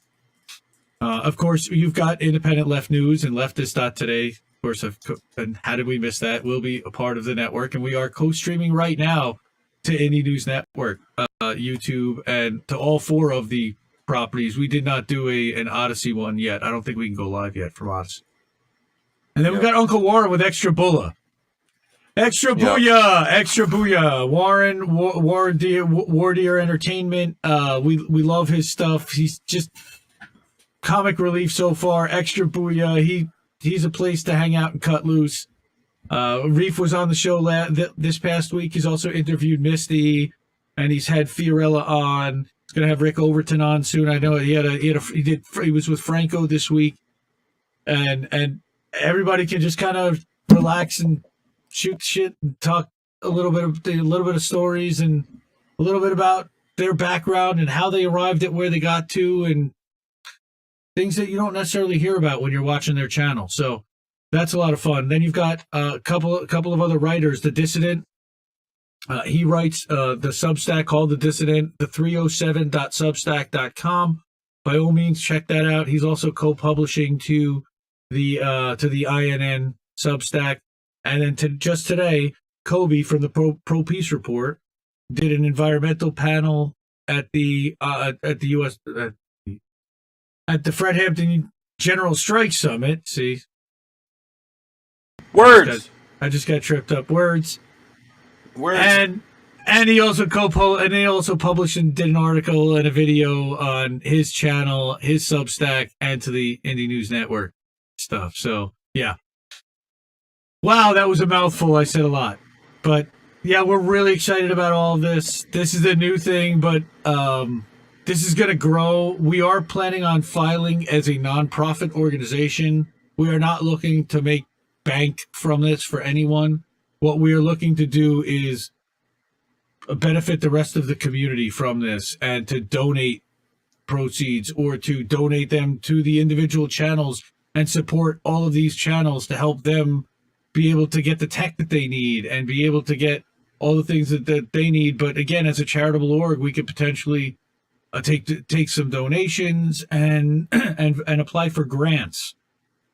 And that's something that Noli has talked about having experience with. So I'm excited for all of this. Me too. And I'm ready to take on all the added responsibility, whatever it is. And hopefully it's not going to be very much for very many of us. I mean, we've got the creative pretty much built. We've got the channel set up. Somebody needs to maintain that. We'll work on finding some channel managers, and all of us work collaboratively. Musicians and stuff like that would also be nice. Web devs, like we've got a list, but and we'll all work collaboratively together. We all have a network of resources who can work together to try to build this thing. And as we take in money, not for profit doesn't mean not for money. We will be able to pay people and not just do everything on a volunteer basis at some point. So not yet. This is all volunteer right now. We're all just pooling our resources for just dedicating and donating our time to it, because it's really we all see it as a value add, and that could be important for all of us, and to help us all grow, help us all get the right messaging out, and help us overcome the algorithm and the corporate machine that's trying to hold all this independent messaging down. And maybe by amplifying each other's messaging and having our audiences overlap and work together, we can overcome some of that. So again, did you see my microphone shirt for INN? Oh, this one. Snap! Look at that, man. That's sweet. This is an old one I've had forever, but wow, it works. So, but I just thought it was funny. I didn't even notice it till just now. I was like, "Oh, I'm wearing the INN microphone." Oh my goodness! Look at that. So, this is the website. It's indienews.network, INDIE news.network, or linktr.ee/indie news network. And this is the links to all of the channels that are set up. We did set up a Patreon that, again, still trying to figure out exactly what the donations are going to do. Right now, I don't even think that we're hooked up to a bank account or PayPal or anything. If anything, we can just hook it up to Indie Left, and I will get it over to whatever we set up. Well, you better get hip to Indie Left. Indie Left. IndieLeft.news.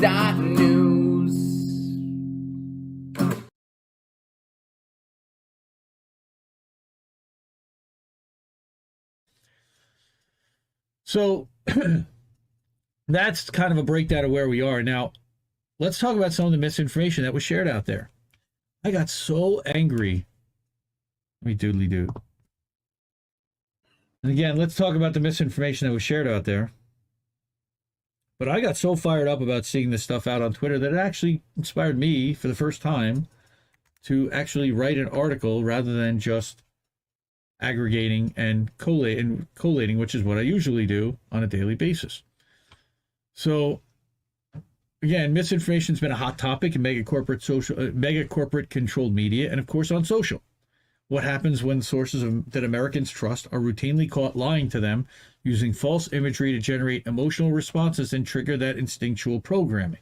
Well, here, what's the programming? It's America good, Russia bad, right? That's what we were drilled into our whole lives, and anyone who that America backs is automatically good because we always do good, right? Well, of course, now we've kind of deprogrammed ourselves, but most of America is still in that propaganda bubble.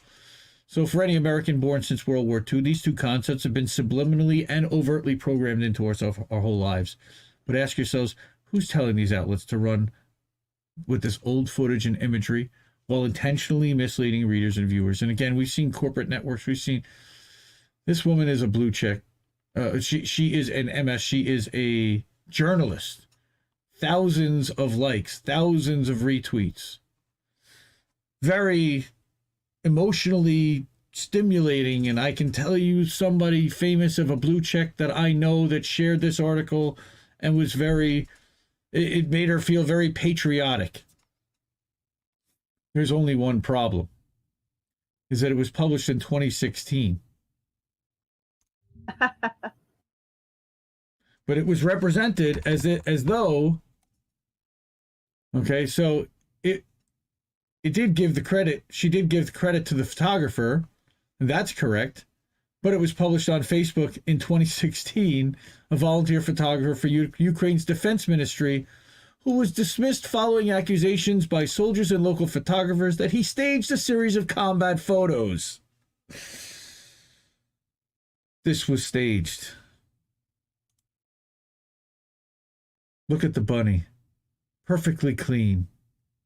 In the kid's hand, their jackets and the gun straight, the fake rifle strapped to the kid's back.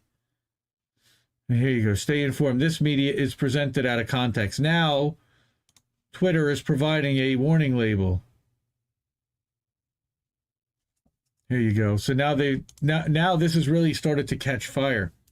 And here's the original photo, so you can actually see it, dated March 22nd, 2016.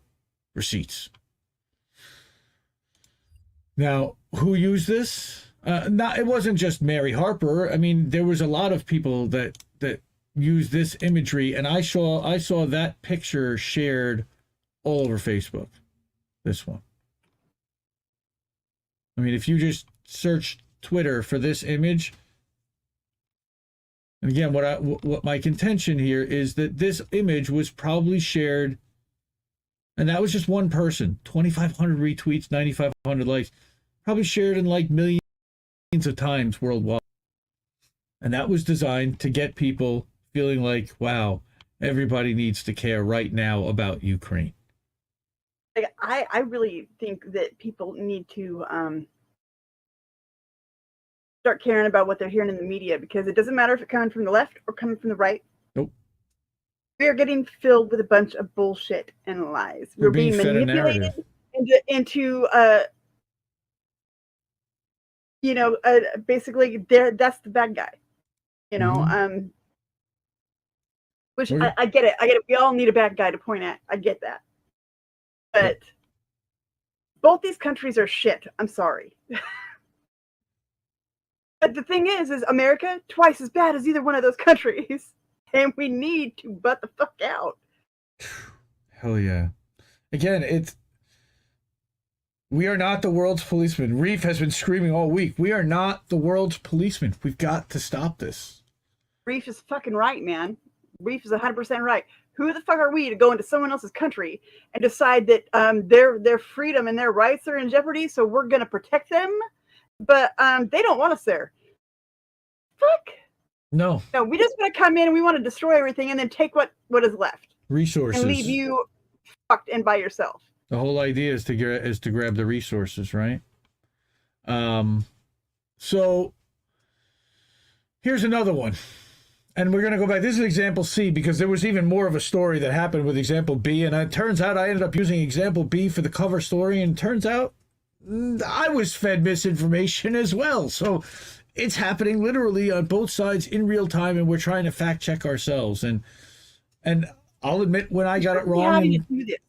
Right. Well, yes. But so this one was shared again more than 13,500 times and almost 50,000 likes from this one blue check on Twitter. Heartbreaking, right? There's a 43-second video. He's crying. He's saying goodbye to his daughter. It is heartbreaking.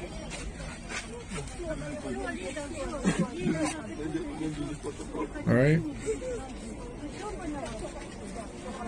And again, I'm not coming down on Bhavisha Patel other than the fact that she did not do a little bit of her fact checking or ask. And again, just to share the receipts, how many likes and shares and retweets there were, except straight up the Real News Network. I'm telling you, fucking, we fact check our shit ourselves. We don't have some intern do it.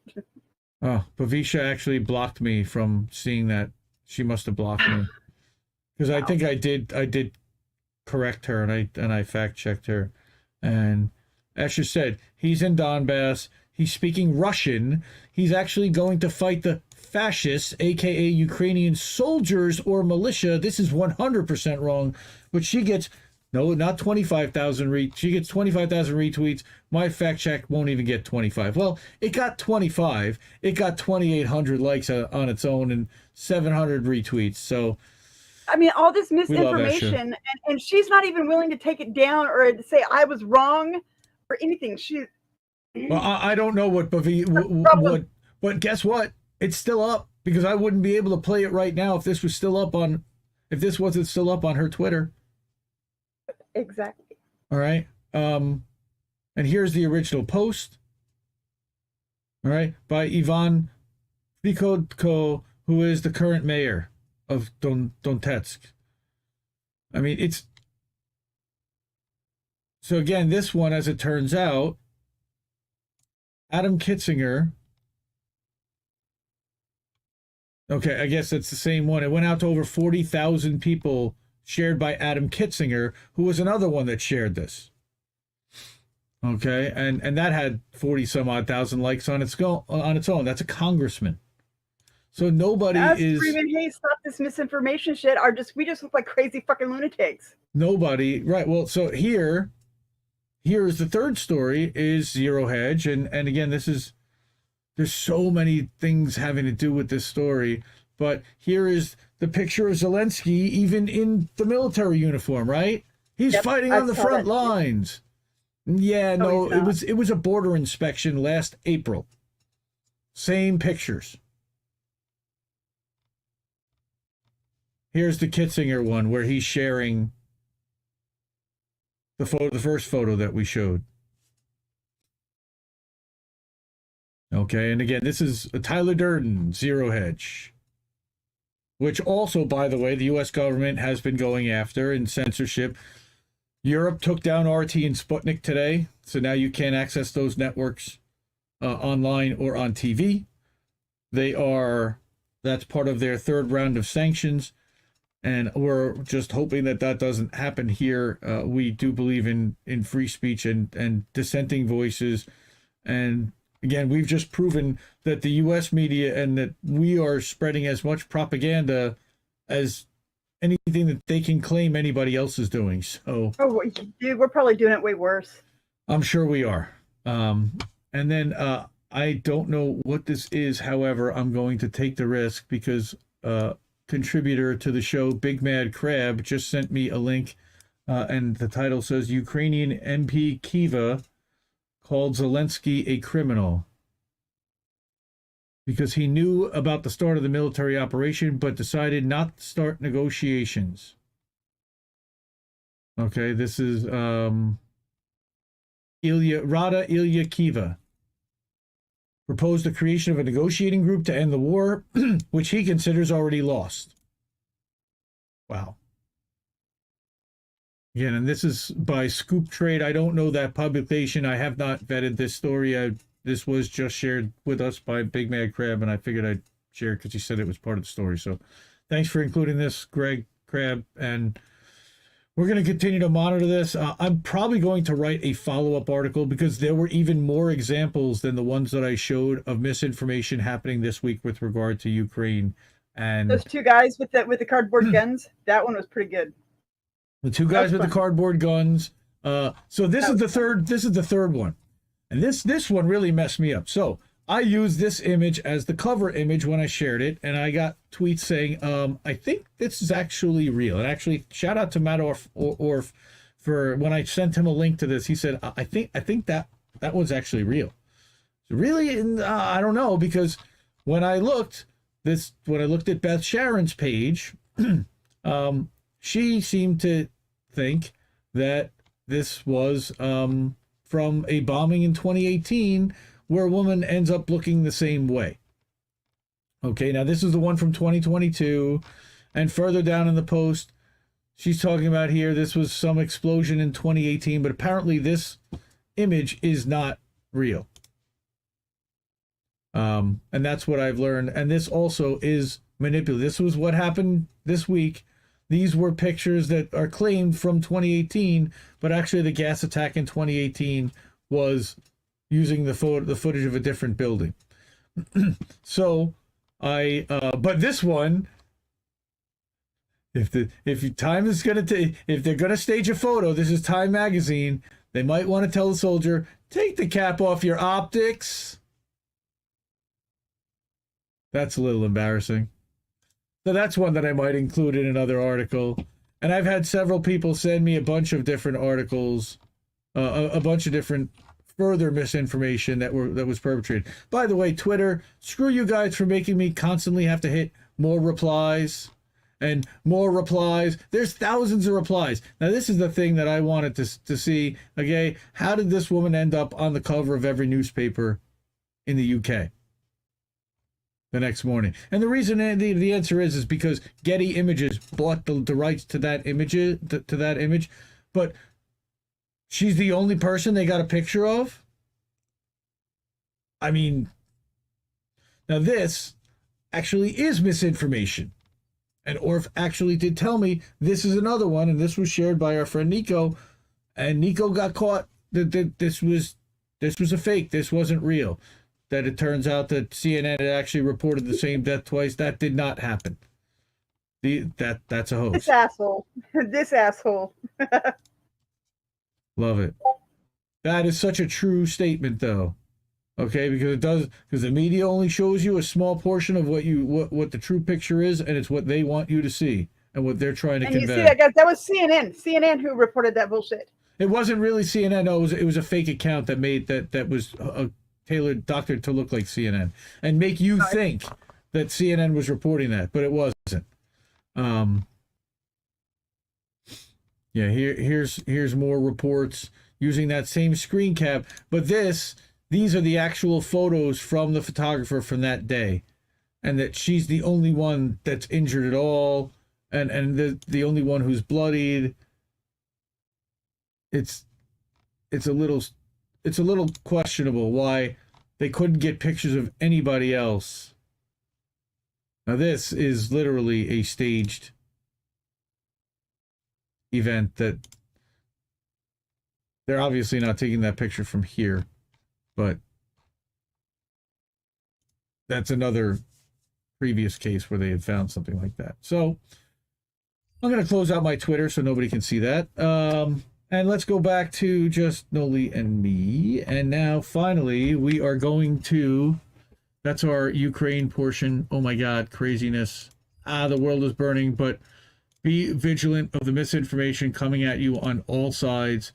Every image that you see, before you hit retweet, make sure that it's legit before you hit retweet, because a lot of that stuff is being designed to get you to be angry, to get you to have an emotion, to get you to share, and to get everybody else angry and spreading misinformation. And that's what happens. Misinformation spreads 10 times as quickly as correct. Actually, bad news as misinformation can spread 7 times quicker than good news that's misinformation. So we definitely don't want to see that spread out there.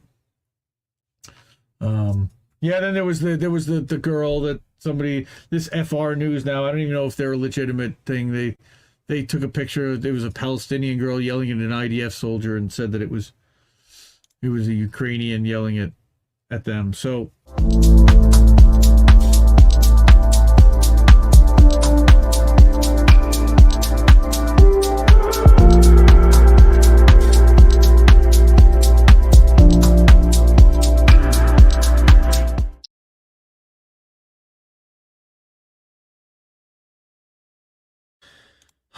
this one really hurt, and this one really affected all of us personally this week. It was bad. To the point where I even got so fired up that I needed to write about it, and I published it. I co-published How did we? Go ahead. How did we miss that? It's because you weren't meant to see it. That's why. Yeah, we're gonna miss that forever now, and how hopefully not forever ever. Well, but Lee basically even said tonight that it's not going to come back in its form because the production company that ran it is no longer going to support it or whatever. And unless we can find someone with a whole pile of money to rebuild that real quickly, I don't know how it's going to happen. But I'm going to do a little read on this one because I figure then we can clip that up and we can do a segment, or I can release that as an audio, and you can a reading from the author himself, which is pretty interesting. So we can talk about who's that guy. Sorry? Who's that guy that jumped out the plane with the money that we never found? That's contact that guy. Oh gosh, what's his name? Now it's gonna piss me off. Chat, if you can get to it. Oh my God! What was that man's name? I cannot remember. Okay, so I'm gonna go through this real quick. Gosh, DB Sweeney. Yes, sure, or Cooper. DB Cooper. DB Cooper. DB Sweeney is an actor. A little different. Okay. Yeah. Right. Isn't that DB Cooper? Go ahead. R.I.P. to Redacted Tonight and RT America, and we are all poorer for it. When voices that challenge corporate corruption, expose hypocrisy, inconvenient to the powerful, are silenced, only benefits the powerful, who have one less outlet to worry about now. I've been watching Redacted Tonight for years, since I got a smart TV and noticed it on my Pluto app, since before I started aggregating and publishing news. I also used to subscribe to DirecTV, and I remember watching Redacted Tonight on RT America, I think it was channel 321, and thinking it was way funnier than any comedic news show on commercial TV, like The Daily Show. This week, Redacted Tonight was just one casualty of the information war happening concurrent to the Ukraine crisis that's been happening since 2014. On March 2nd, RT America announced that it was shuttering operations, putting hundreds of American voices who routinely challenge narratives out of work immediately. Specifically, the crew at Redacted, plus comedians Natalie McGill, Naomi Caravani, Anders Lee, and Jafar Khan, plus scores of others are affected by this directly and indirectly. And here's the tweet that I put up, and this was actually from the 4th about the production company that's closed that is no longer going to support RT and permanent separation from most of the employees.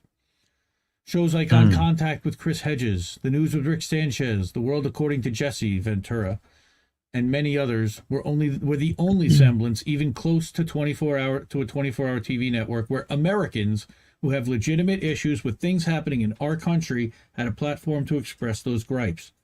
For some reason, Spotify also preemptively, voluntarily decided to remove the podcast Moment of Clarity by Lee Camp and the RT podcast, The Politics of Survival with Tara Reid.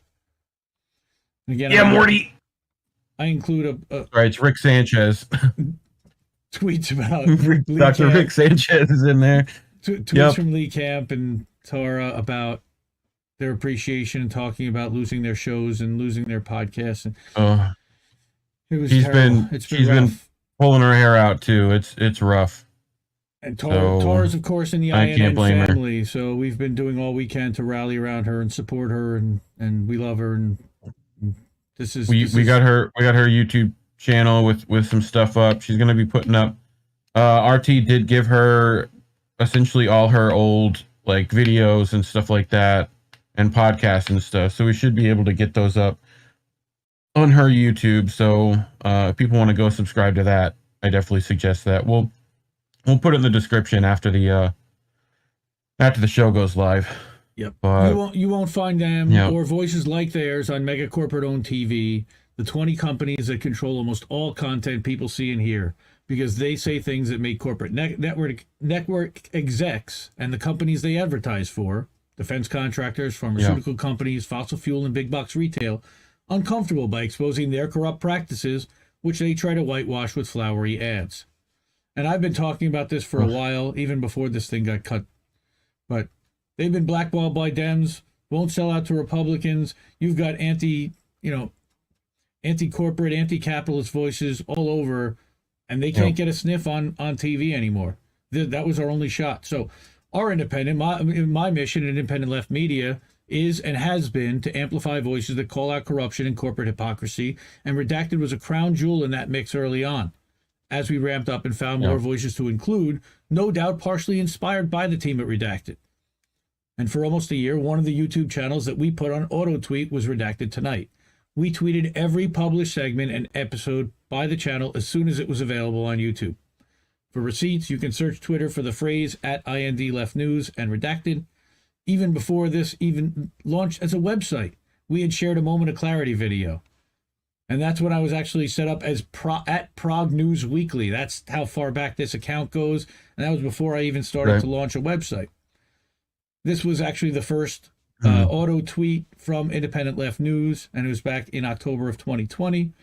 After we changed our name back in September of 20, Lee and Eleanor's Sunday night live stream raising money for the Assange defense was one of the first super chat donations we made as Independent Left News. It was $20 super chat. And then I tweeted about it and thanked them for it. Again, I such heart for these guys, and for what Lee has been a super inspiration. I've watched this guy work and admired how hard he works. And here's an article he wrote. This was in mid-January, and it had like no likes and shares, and I couldn't understand how and why. And I said, if the lack of likes and shares on this post aren't clear evidence of suppression, I don't know what evidence you need. This is Robert Scheer, who was like the editor of the New York Times, right? And Lee Camp is one of the biggest voices there are on the left. So how can nobody see and engage with this tweet? One like. It was Lee Camp. Yeah, one like. It was Lee Camp.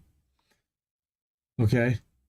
This automation also included supporting Lee Camp's other shows and channels, Moment of Clarity and Government Secrets, plus Eleanor's Common Censored podcast in our auto tweet rotation.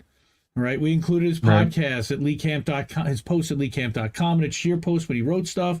In addition to performing stand-up comedy, he really is one of the hardest working people in this business, though few people notice or acknowledge it. They just say, he yells at me on screen. Well, yeah, he does, but he's funny.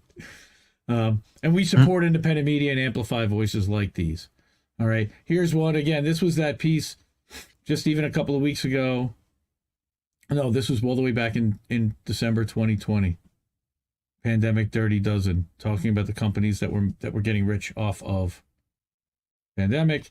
And then we at Independent Left Media stand in solidarity, as well as all the channels in Indie News Network family, content creators, stand in solidarity with all those who lost their jobs. We'll continue to amplify their voices as they reemerge, likely on the independent scene. We've seen the independent content creator space already step up to voice their outrage and concerns too, and here's just a small sample. And we've got an article written by Caitlin about that, and course, Misty, absolutely, and Fee, with Rachel and Blevins there. even Pat the Burner got in on this. Okay, Yeah. and I just wanted to mention that Lee started a Patreon to continue his work, and we subscribe to that and support that. Tara has a Substack where you can support her with a one-time or monthly subscription, so please go and do that if you can. Even if you can just subscribe and share. Mm-hmm. I almost got Autopilot to put in writing that he'll support the free speech of plenty of those people above in those threads, but didn't quite get that out of him. Yeah, please support them and don't allow these voices to be silenced. Is my last request here in writing this. But I just thought it was important to put it out there myself. That how much I appreciate what they've done as a team, and I've reached out to each one of these people actually, and they all kind of either followed me or responded. It was really nice, and just the bots were out in force that day too. It was bad on Twitter. Pretty brutal. Oh, it's pretty brutal. Yeah, bring back RT America would be nice. Thank you. Hell yeah. Well, again, my other question was, how come we don't have anybody who in America who is willing to step up and potentially fund or support this? I think there are some pretty wealthy people on the left, and maybe if we kind of put our heads together, pooled resources, maybe we can accomplish something. I don't know. Susan Sarandon and Roger Waters specifically, I did mention, but I'm sure there are others out there who have plenty of money. DB Sweeney. Yeah. So that was my little heartfelt piece, and my little ode to RT America and to Redacted. So thank you for the memories and the laughs, and we will miss you guys at the show. And we're again, their segments were funny. They were educational. Sometimes they were a little bit, again, because it took a little bit longer for them to produce it, but they were so well produced. They brought in people that wouldn't necessarily sit and watch a more raw live stream of people in their living room.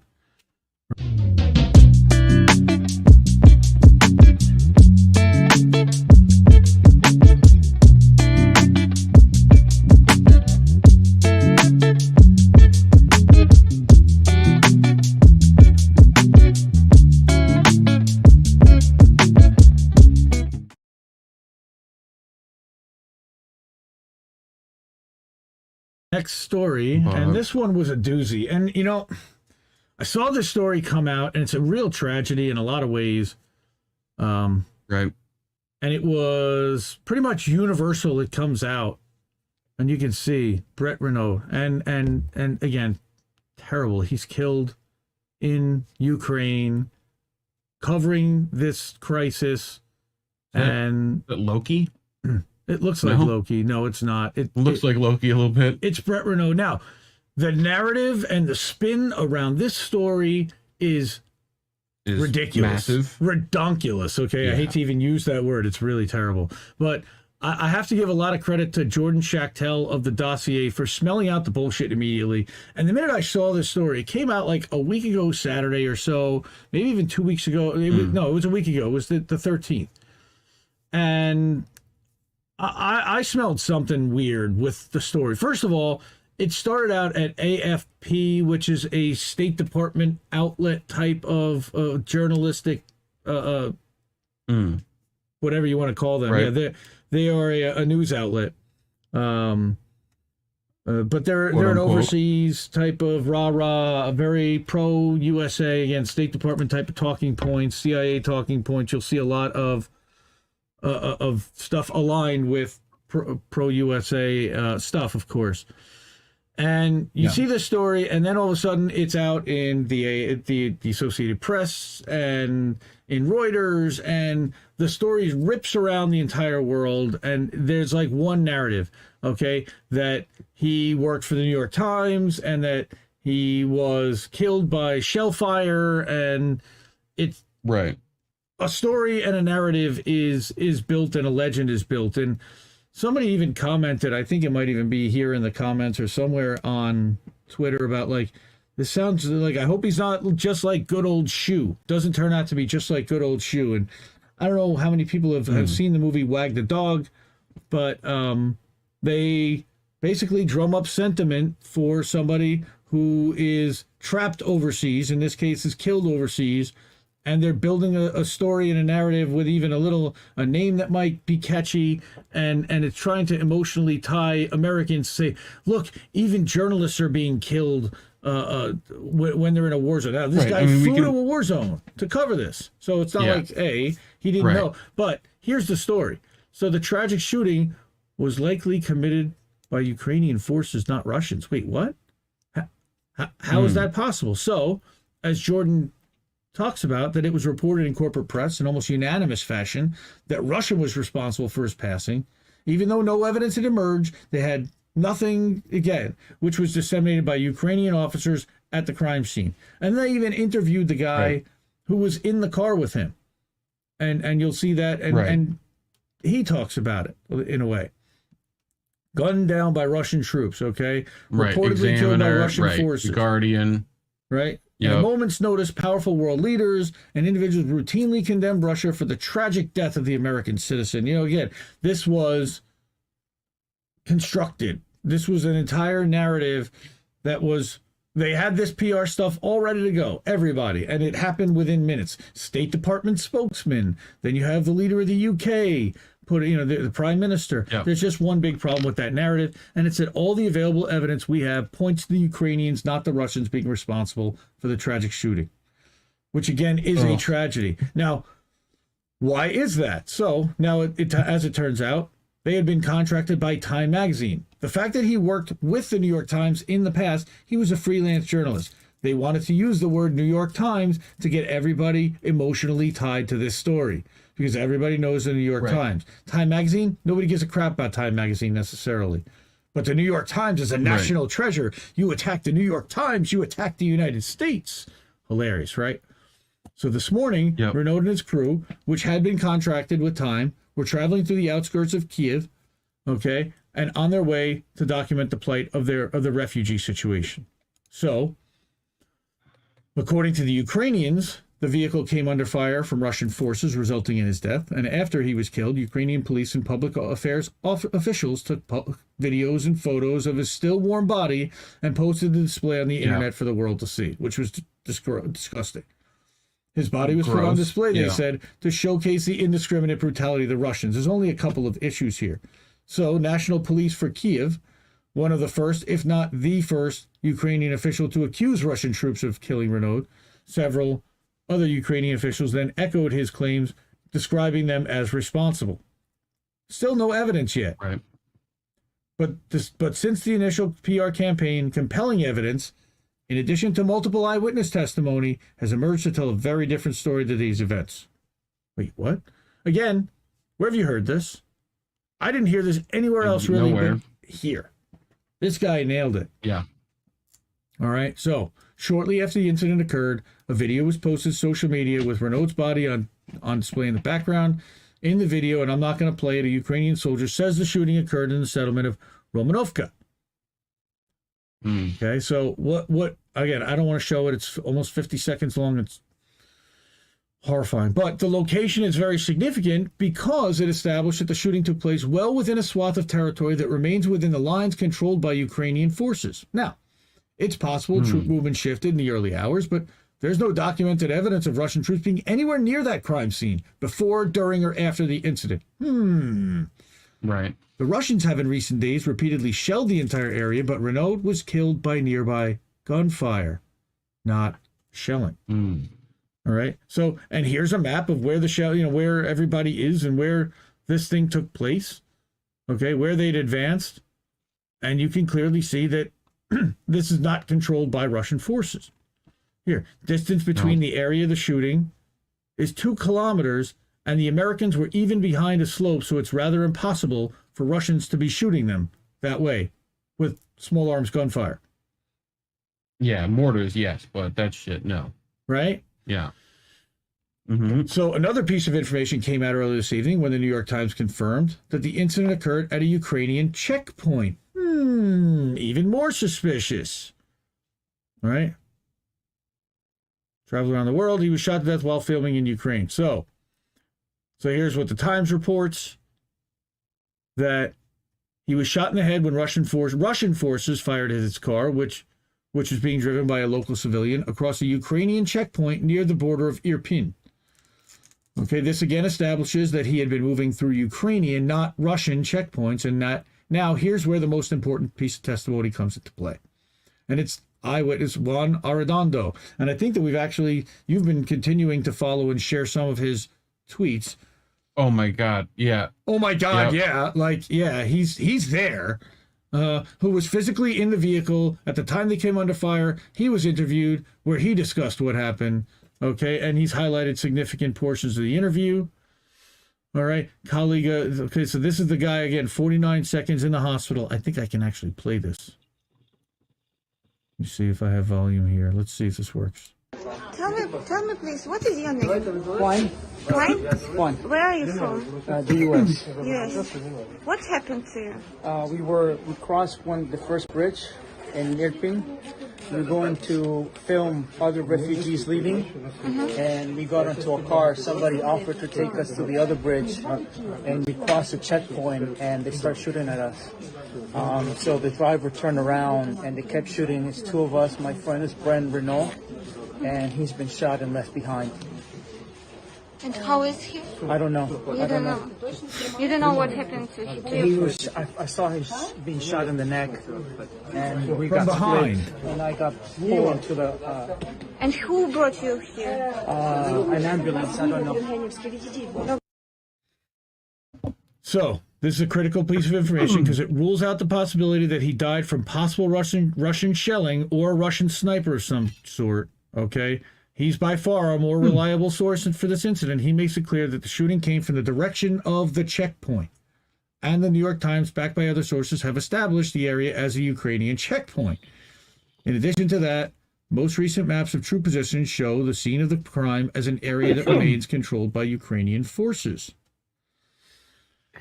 So, in all likelihood, Brett Renaud was probably likely killed by Ukrainian forces. And again, it is tragedy. And may he rest in peace. And he was trying to report. Now, there's also a question of were there any ties to intel, and what was he just reporting there? And I don't know. I don't want to speculate. I definitely wanted to put it out there because I have heard other people talk about it. But it's a terrible story. But instead of taking responsibility, Ukrainians used his death as an instrument to advance a propaganda campaign against their enemy. Rest in peace.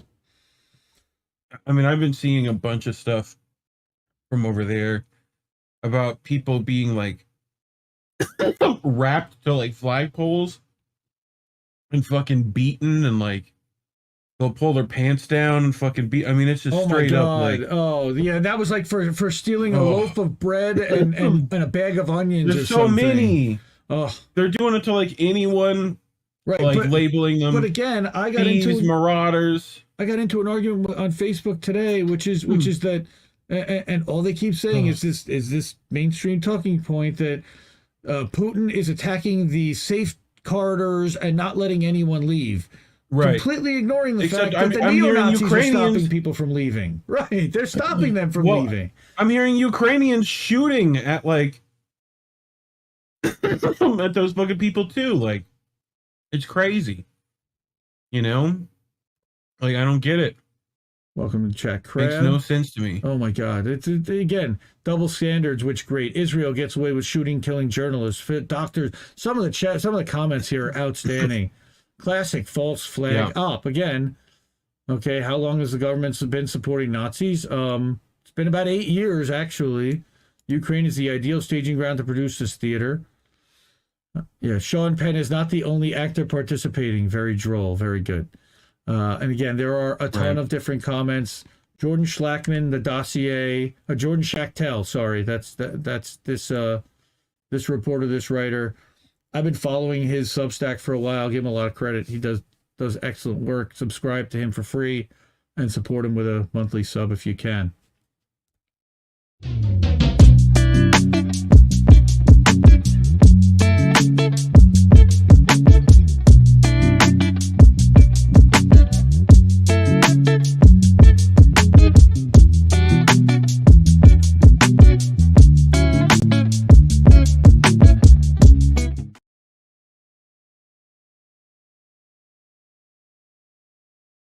So now we're going to go to, so what happened, I was inspired because somebody on Facebook sent a message to me and said, you know, are all progressives in the U.S. pro-Russia and pro-Putin?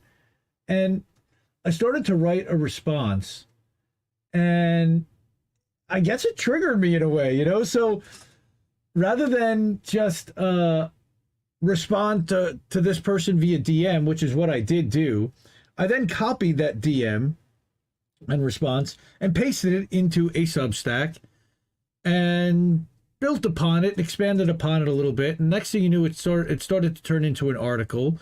And I sent a copy of it to our friend, the Dissident, and he decided to append it. He's like, you know, this is really good stuff. And I'm like, I was going to add this link and this link and link in this. He's like, I can add some stuff in there too. And next thing you know, we had a co-written article published by the Dissident, and go follow the Dissident. It's the307.substack.com, at leftist_news12 on Twitter. Definitely hook him up. And now he's got a Patreon, so definitely you can hook him up with some weed money if he smokes. I think he does. Anyway, Indie News Network, and of course me, Indy, we publish this together. So before we do that, I just want to refresh one thing here, which is the Twidget thing here. I have to admit, it's a very well written article. Well, thank you. But we might have a few differences. You can disagree. You can disagree with me, opinion. and that's good. That's what we want to have that conversation about. Okay, now I'm able to put this back up on screen, but for some reason it's not continuing to scroll with the chat. So, So my answer here is to this person who asked about, are we pro Russia and pro Putin? The answer is that we are not pro Putin. We are anti-war. Okay, and of course Putin did invade, but there are reasons for doing that, and again, this is where I was writing this as a response, and then this was appended and enhanced. So this is also the Dissident's words, but I'm gonna straight up read it out. We don't see Russia as any more guilty than the U.S., who helped create this problem in the first place, trying to be the world's policeman when we can't take care of our own. We're opposed to sending billions of dollars to the Azov Battalion, a Nazi militia that's officially part of the Ukrainians' National Guard. This happened after Joe Biden helped install a far-right puppet government in 2014 with Victoria Nuland and company. As the BBC reported at the time, the far-right nationalist group Right Sector played a major role in the Maidan coup. A now-deleted article in Foreign Policy magazine, dug up by Aaron Mate, said that the uncomfortable truth is that a sizable portion of Kiev's current government and the protesters who brought it to power are indeed fascists. These far-right forces were funded by the U.S. government's cutout USAID. This coup also led to a bloody civil war between the Ukrainian government and Russian-backed separatists, where 80% of civilian casualties occurred on the rebels' separatist side, according to the United Nations. This is, of course, not justification, like we said, for Russia's invasion of Ukraine, which is illegal and has killed innocent civilians and has caused 3 million people to flee the country. This is simply an analysis of the well-documented events being ignored in the mainstream media that led to the current invasion and crisis that we're witnessing. So, after the overthrow in 2014 of the Yanukovych government, audio was released that showed them that then Assistant Secretary of State Victoria Nuland handpicking the politicians that would make up the new Ukrainian government. Because of this, many in the Obama administration used this new puppet government for their own personal gain. How do you think Hunter ended up with the Burisma job? With experience on a gas company board for $50,000, $60,000 a month? No. He had no experience in the gas industry at that point. Why are people simply accepting the narrative being sold by paid shills for big corporations at face value? When the U.S. government lied to us about everything in Iraq, they lied about everything in Afghanistan, and all of that's come out long after the damage was done. The Afghanistan papers were devastating about the fact that there was no mission for years, and they just continued it mostly to benefit the defense contractors and keep the military getting their $700 billion a year. Why would anybody be encouraging this? We certainly are not. So, anyone who thinks the United States' involvement in this war is for noble or humanitarian reasons is naive, to put it nicely. Biden so far has killed 13,000 babies in Afghanistan with crushing sanctions, and he's continuing to fuel Saudi Arabia's genocidal war in Yemen. Okay, it's clear the U.S. intentions are to drag this war out as long as possible to weaken Russia's army. And as journalist Jonathan Cook said in a piece from InPress News, that the U.S., by contrast, wants a long proxy war of attrition, covertly supplying Ukrainian forces, indifferent as to whether they're nice ones or neo-Nazis, to bog Russia down in years of a difficult guerrilla warfare and counterinsurgency. Okay, that's actually very similar to what happened in 1980 with Afghanistan initially, when we funded the Taliban to begin with and gave money to Osama bin Laden. Yes, we did that in the 1980s. Okay. Yes, that we did. So what we wanted, what they're talking about is drawing Russia into a long local proxy war, spending money, resources, time, diverting away, and weakening Russia's position globally. So this strategy was detailed by Ned Price, who said that he was against Zelensky's openness to a diplomatic situation because the war was bigger than Ukraine. And as the U.S. is clearly pursuing a proxy war over a diplomatic solution, okay, as Dave DeCamp of Anti-War put it, that instead of pushing him to declare neutrality, the U.S. continues to arm Ukraine. Why? Okay, we know that they're going to get crushed. We cannot supply them with enough weapons, and unless we get involved ourselves personally, they cannot possibly defeat the Russians. They don't have the military, they don't have the people, they don't have the equipment, they don't have the technology. Okay, They aren't doing too bad so far. that it depends on who you ask. So, when asked if the U.S. is counseling Zelensky on negotiations, White House Press Secretary Jen Psaki said Monday that they're in touch with Ukrainian officials every day, except that she also said that we're going to effectively send more weapons into the war zone. Not that we're brokering a peace process. We're not even having discussions of peace at all. And Blinken confirmed that on Tuesday.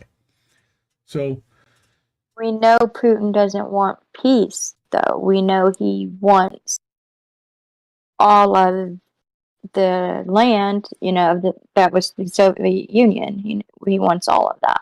Well, I don't know if that's necessarily what he wants, but he definitely declared that region, the Donbass region, as an independent nation a week before he did this invasion, and basically warned Ukrainians and said, look, if you can stop this shelling and you can stop this from happening, but if you don't stop,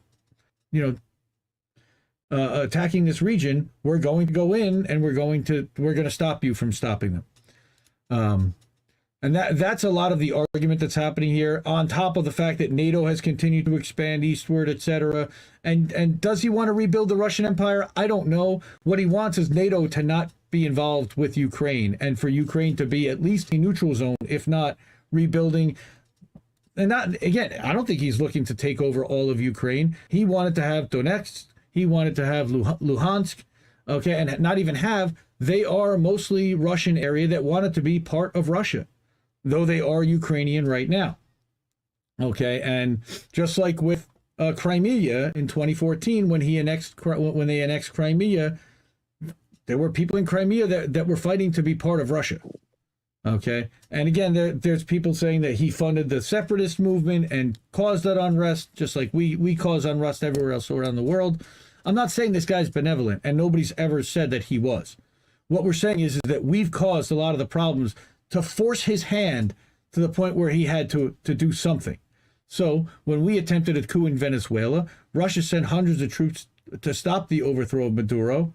And by stretching this war out as long as possible, by flooding Ukraine with weapons and crushing Russia's economy with sanctions, the U.S. sees an opportunity to take out an obstacle to its regime change goals. And because that's exactly what happened, okay? It's the same thing with Syria. We're trying to do one thing, Russia's trying to do the exact opposite and make sure that we're not undermining a democratically elected government that isn't friendly to the United States, which we have done repeatedly all over the world. Okay, and here's something that I wrote, because some of this stuff was written by the dissident. This was word for word in the DMs. The sad truth is that it breaks down to a lot more nuance than just one side bad. All sides have gone wrong. It's about what we do now that we live in now, so that we live in peace, so that everybody moves forward equitably, so that the United States is not threatening Russia with all of our bases everywhere outside their country. What Russia does not have is bases surrounding the United States, but we have bases surrounding their country. What was that? Was that Reef or was that you? Okay, no, that was you. That's not even to make mention, like I said, of the Nord Stream 2 gas pipeline between Russia and Germany that was about to go operational, that we were desperate to stop as a country, nobody else. And we actually are benefiting now because the cutoff of Russian gas and that was going to be sold into Europe, we're now starting to pick up the slack and sell that to Europe at a much higher price, by the way. But now our oil, our gas companies, our LNG companies are actually selling more. So it's costing Europe more money to not buy from Russia. Okay. Or, for example, the expansion of NATO to add 14 countries east of Germany in the past 3 decades, when we committed back to Gorbachev that we would not expand 1 inch east of Germany. But we've continued to do it, and we continue to push the bear and poke the bear and poke the bear. And what do you think? What do you know? The bear roared. All right. So we did multiple stories. He really videos. did. Yeah, we really did. Okay, multiple stories and videos initially coming from Ukraine that were debunked as old footage, and that was another article that I wrote and that we covered here, where they were showing photos of kids saluting tanks, and they were trying to engender all kinds of sentiment. And it turns out those were from 2019, 2016. Zelensky in a bunker with all the gear on was from when he did a checkpoint stop in 2021. Had nothing to do with this war, but they were selling as if he was sitting on the front lines hanging out with soldiers. Not true. And they were selling a narrative, and they're still selling a narrative. And it's the same narrative that they sold as Andrew Cuomo 2 years ago. The sexy guy. See, I didn't know that. That I did not know. Mhm. I honestly did not know that Mm-hmm. about Zelensky. I didn't know that. Oh, there's a ton about Zelensky and the fact that he actually he's an actor in the country who played the role of the president in a TV show in Ukraine. That kind of, and then 4 years later ran for president and won. That's Zelensky's story. That's how he ended up as their president to begin with. At least he hadn't dipped out like Afghanistan's president did in the middle of the night. There were actually questions of whether he did skip out and go to Poland, but he's still there apparently, and he's still meeting with Putin, and he's still trying to negotiate something, although he's not really empowered to negotiate anything. I don't know what he's doing. Yeah. I said there's questionable narrative story being put around Brett Renaud's death at a Ukrainian checkpoint, and we covered that last week in How Do We Miss That? All right, in the dossier. Yeah. And again, he's talking about how he was tragically killed. All right, and immediately the story and the narrative coming from all corporate media was he was killed by the Russians. He was killed by some kind of missile fire, and they definitely did it right down to denouncement from Boris Johnson within 1 hour of it being announced. And the whole thing to me sounded like a cover story was being put up. And sure enough, they talked to the guy who's in the car with him, and it came from gunfire. It didn't even come from a missile.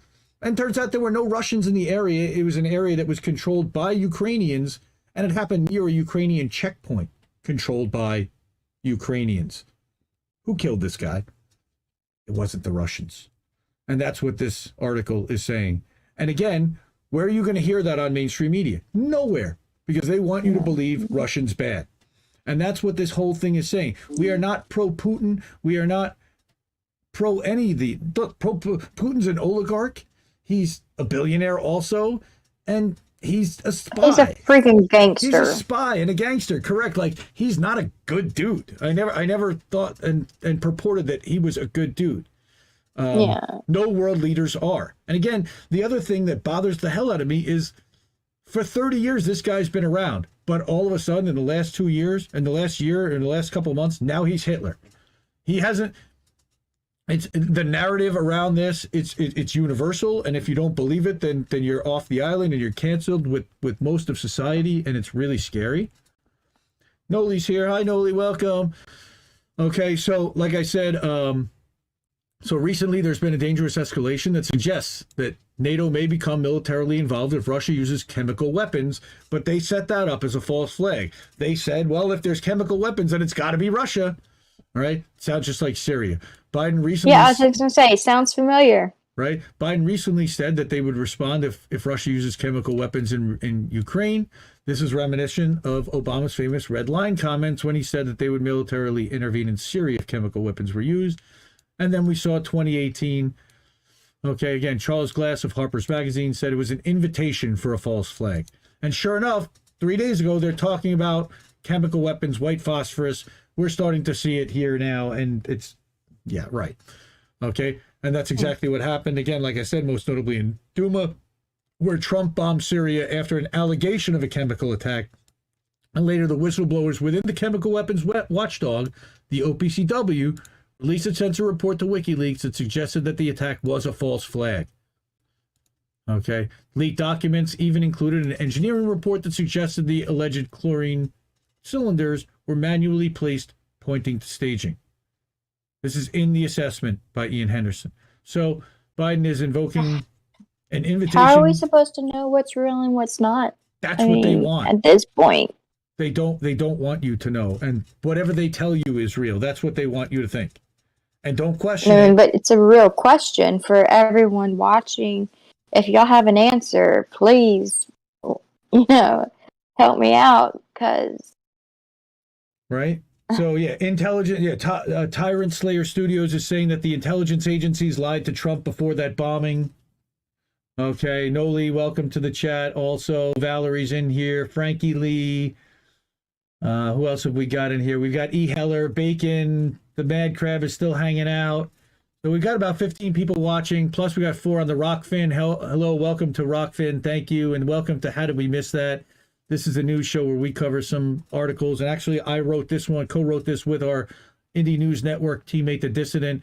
Everybody go and check out indienewsnetwork.substack.com. You can sign up. And all the Indie News Network members have access to be able to publish, to write, and to upload their videos and their podcasts to this platform.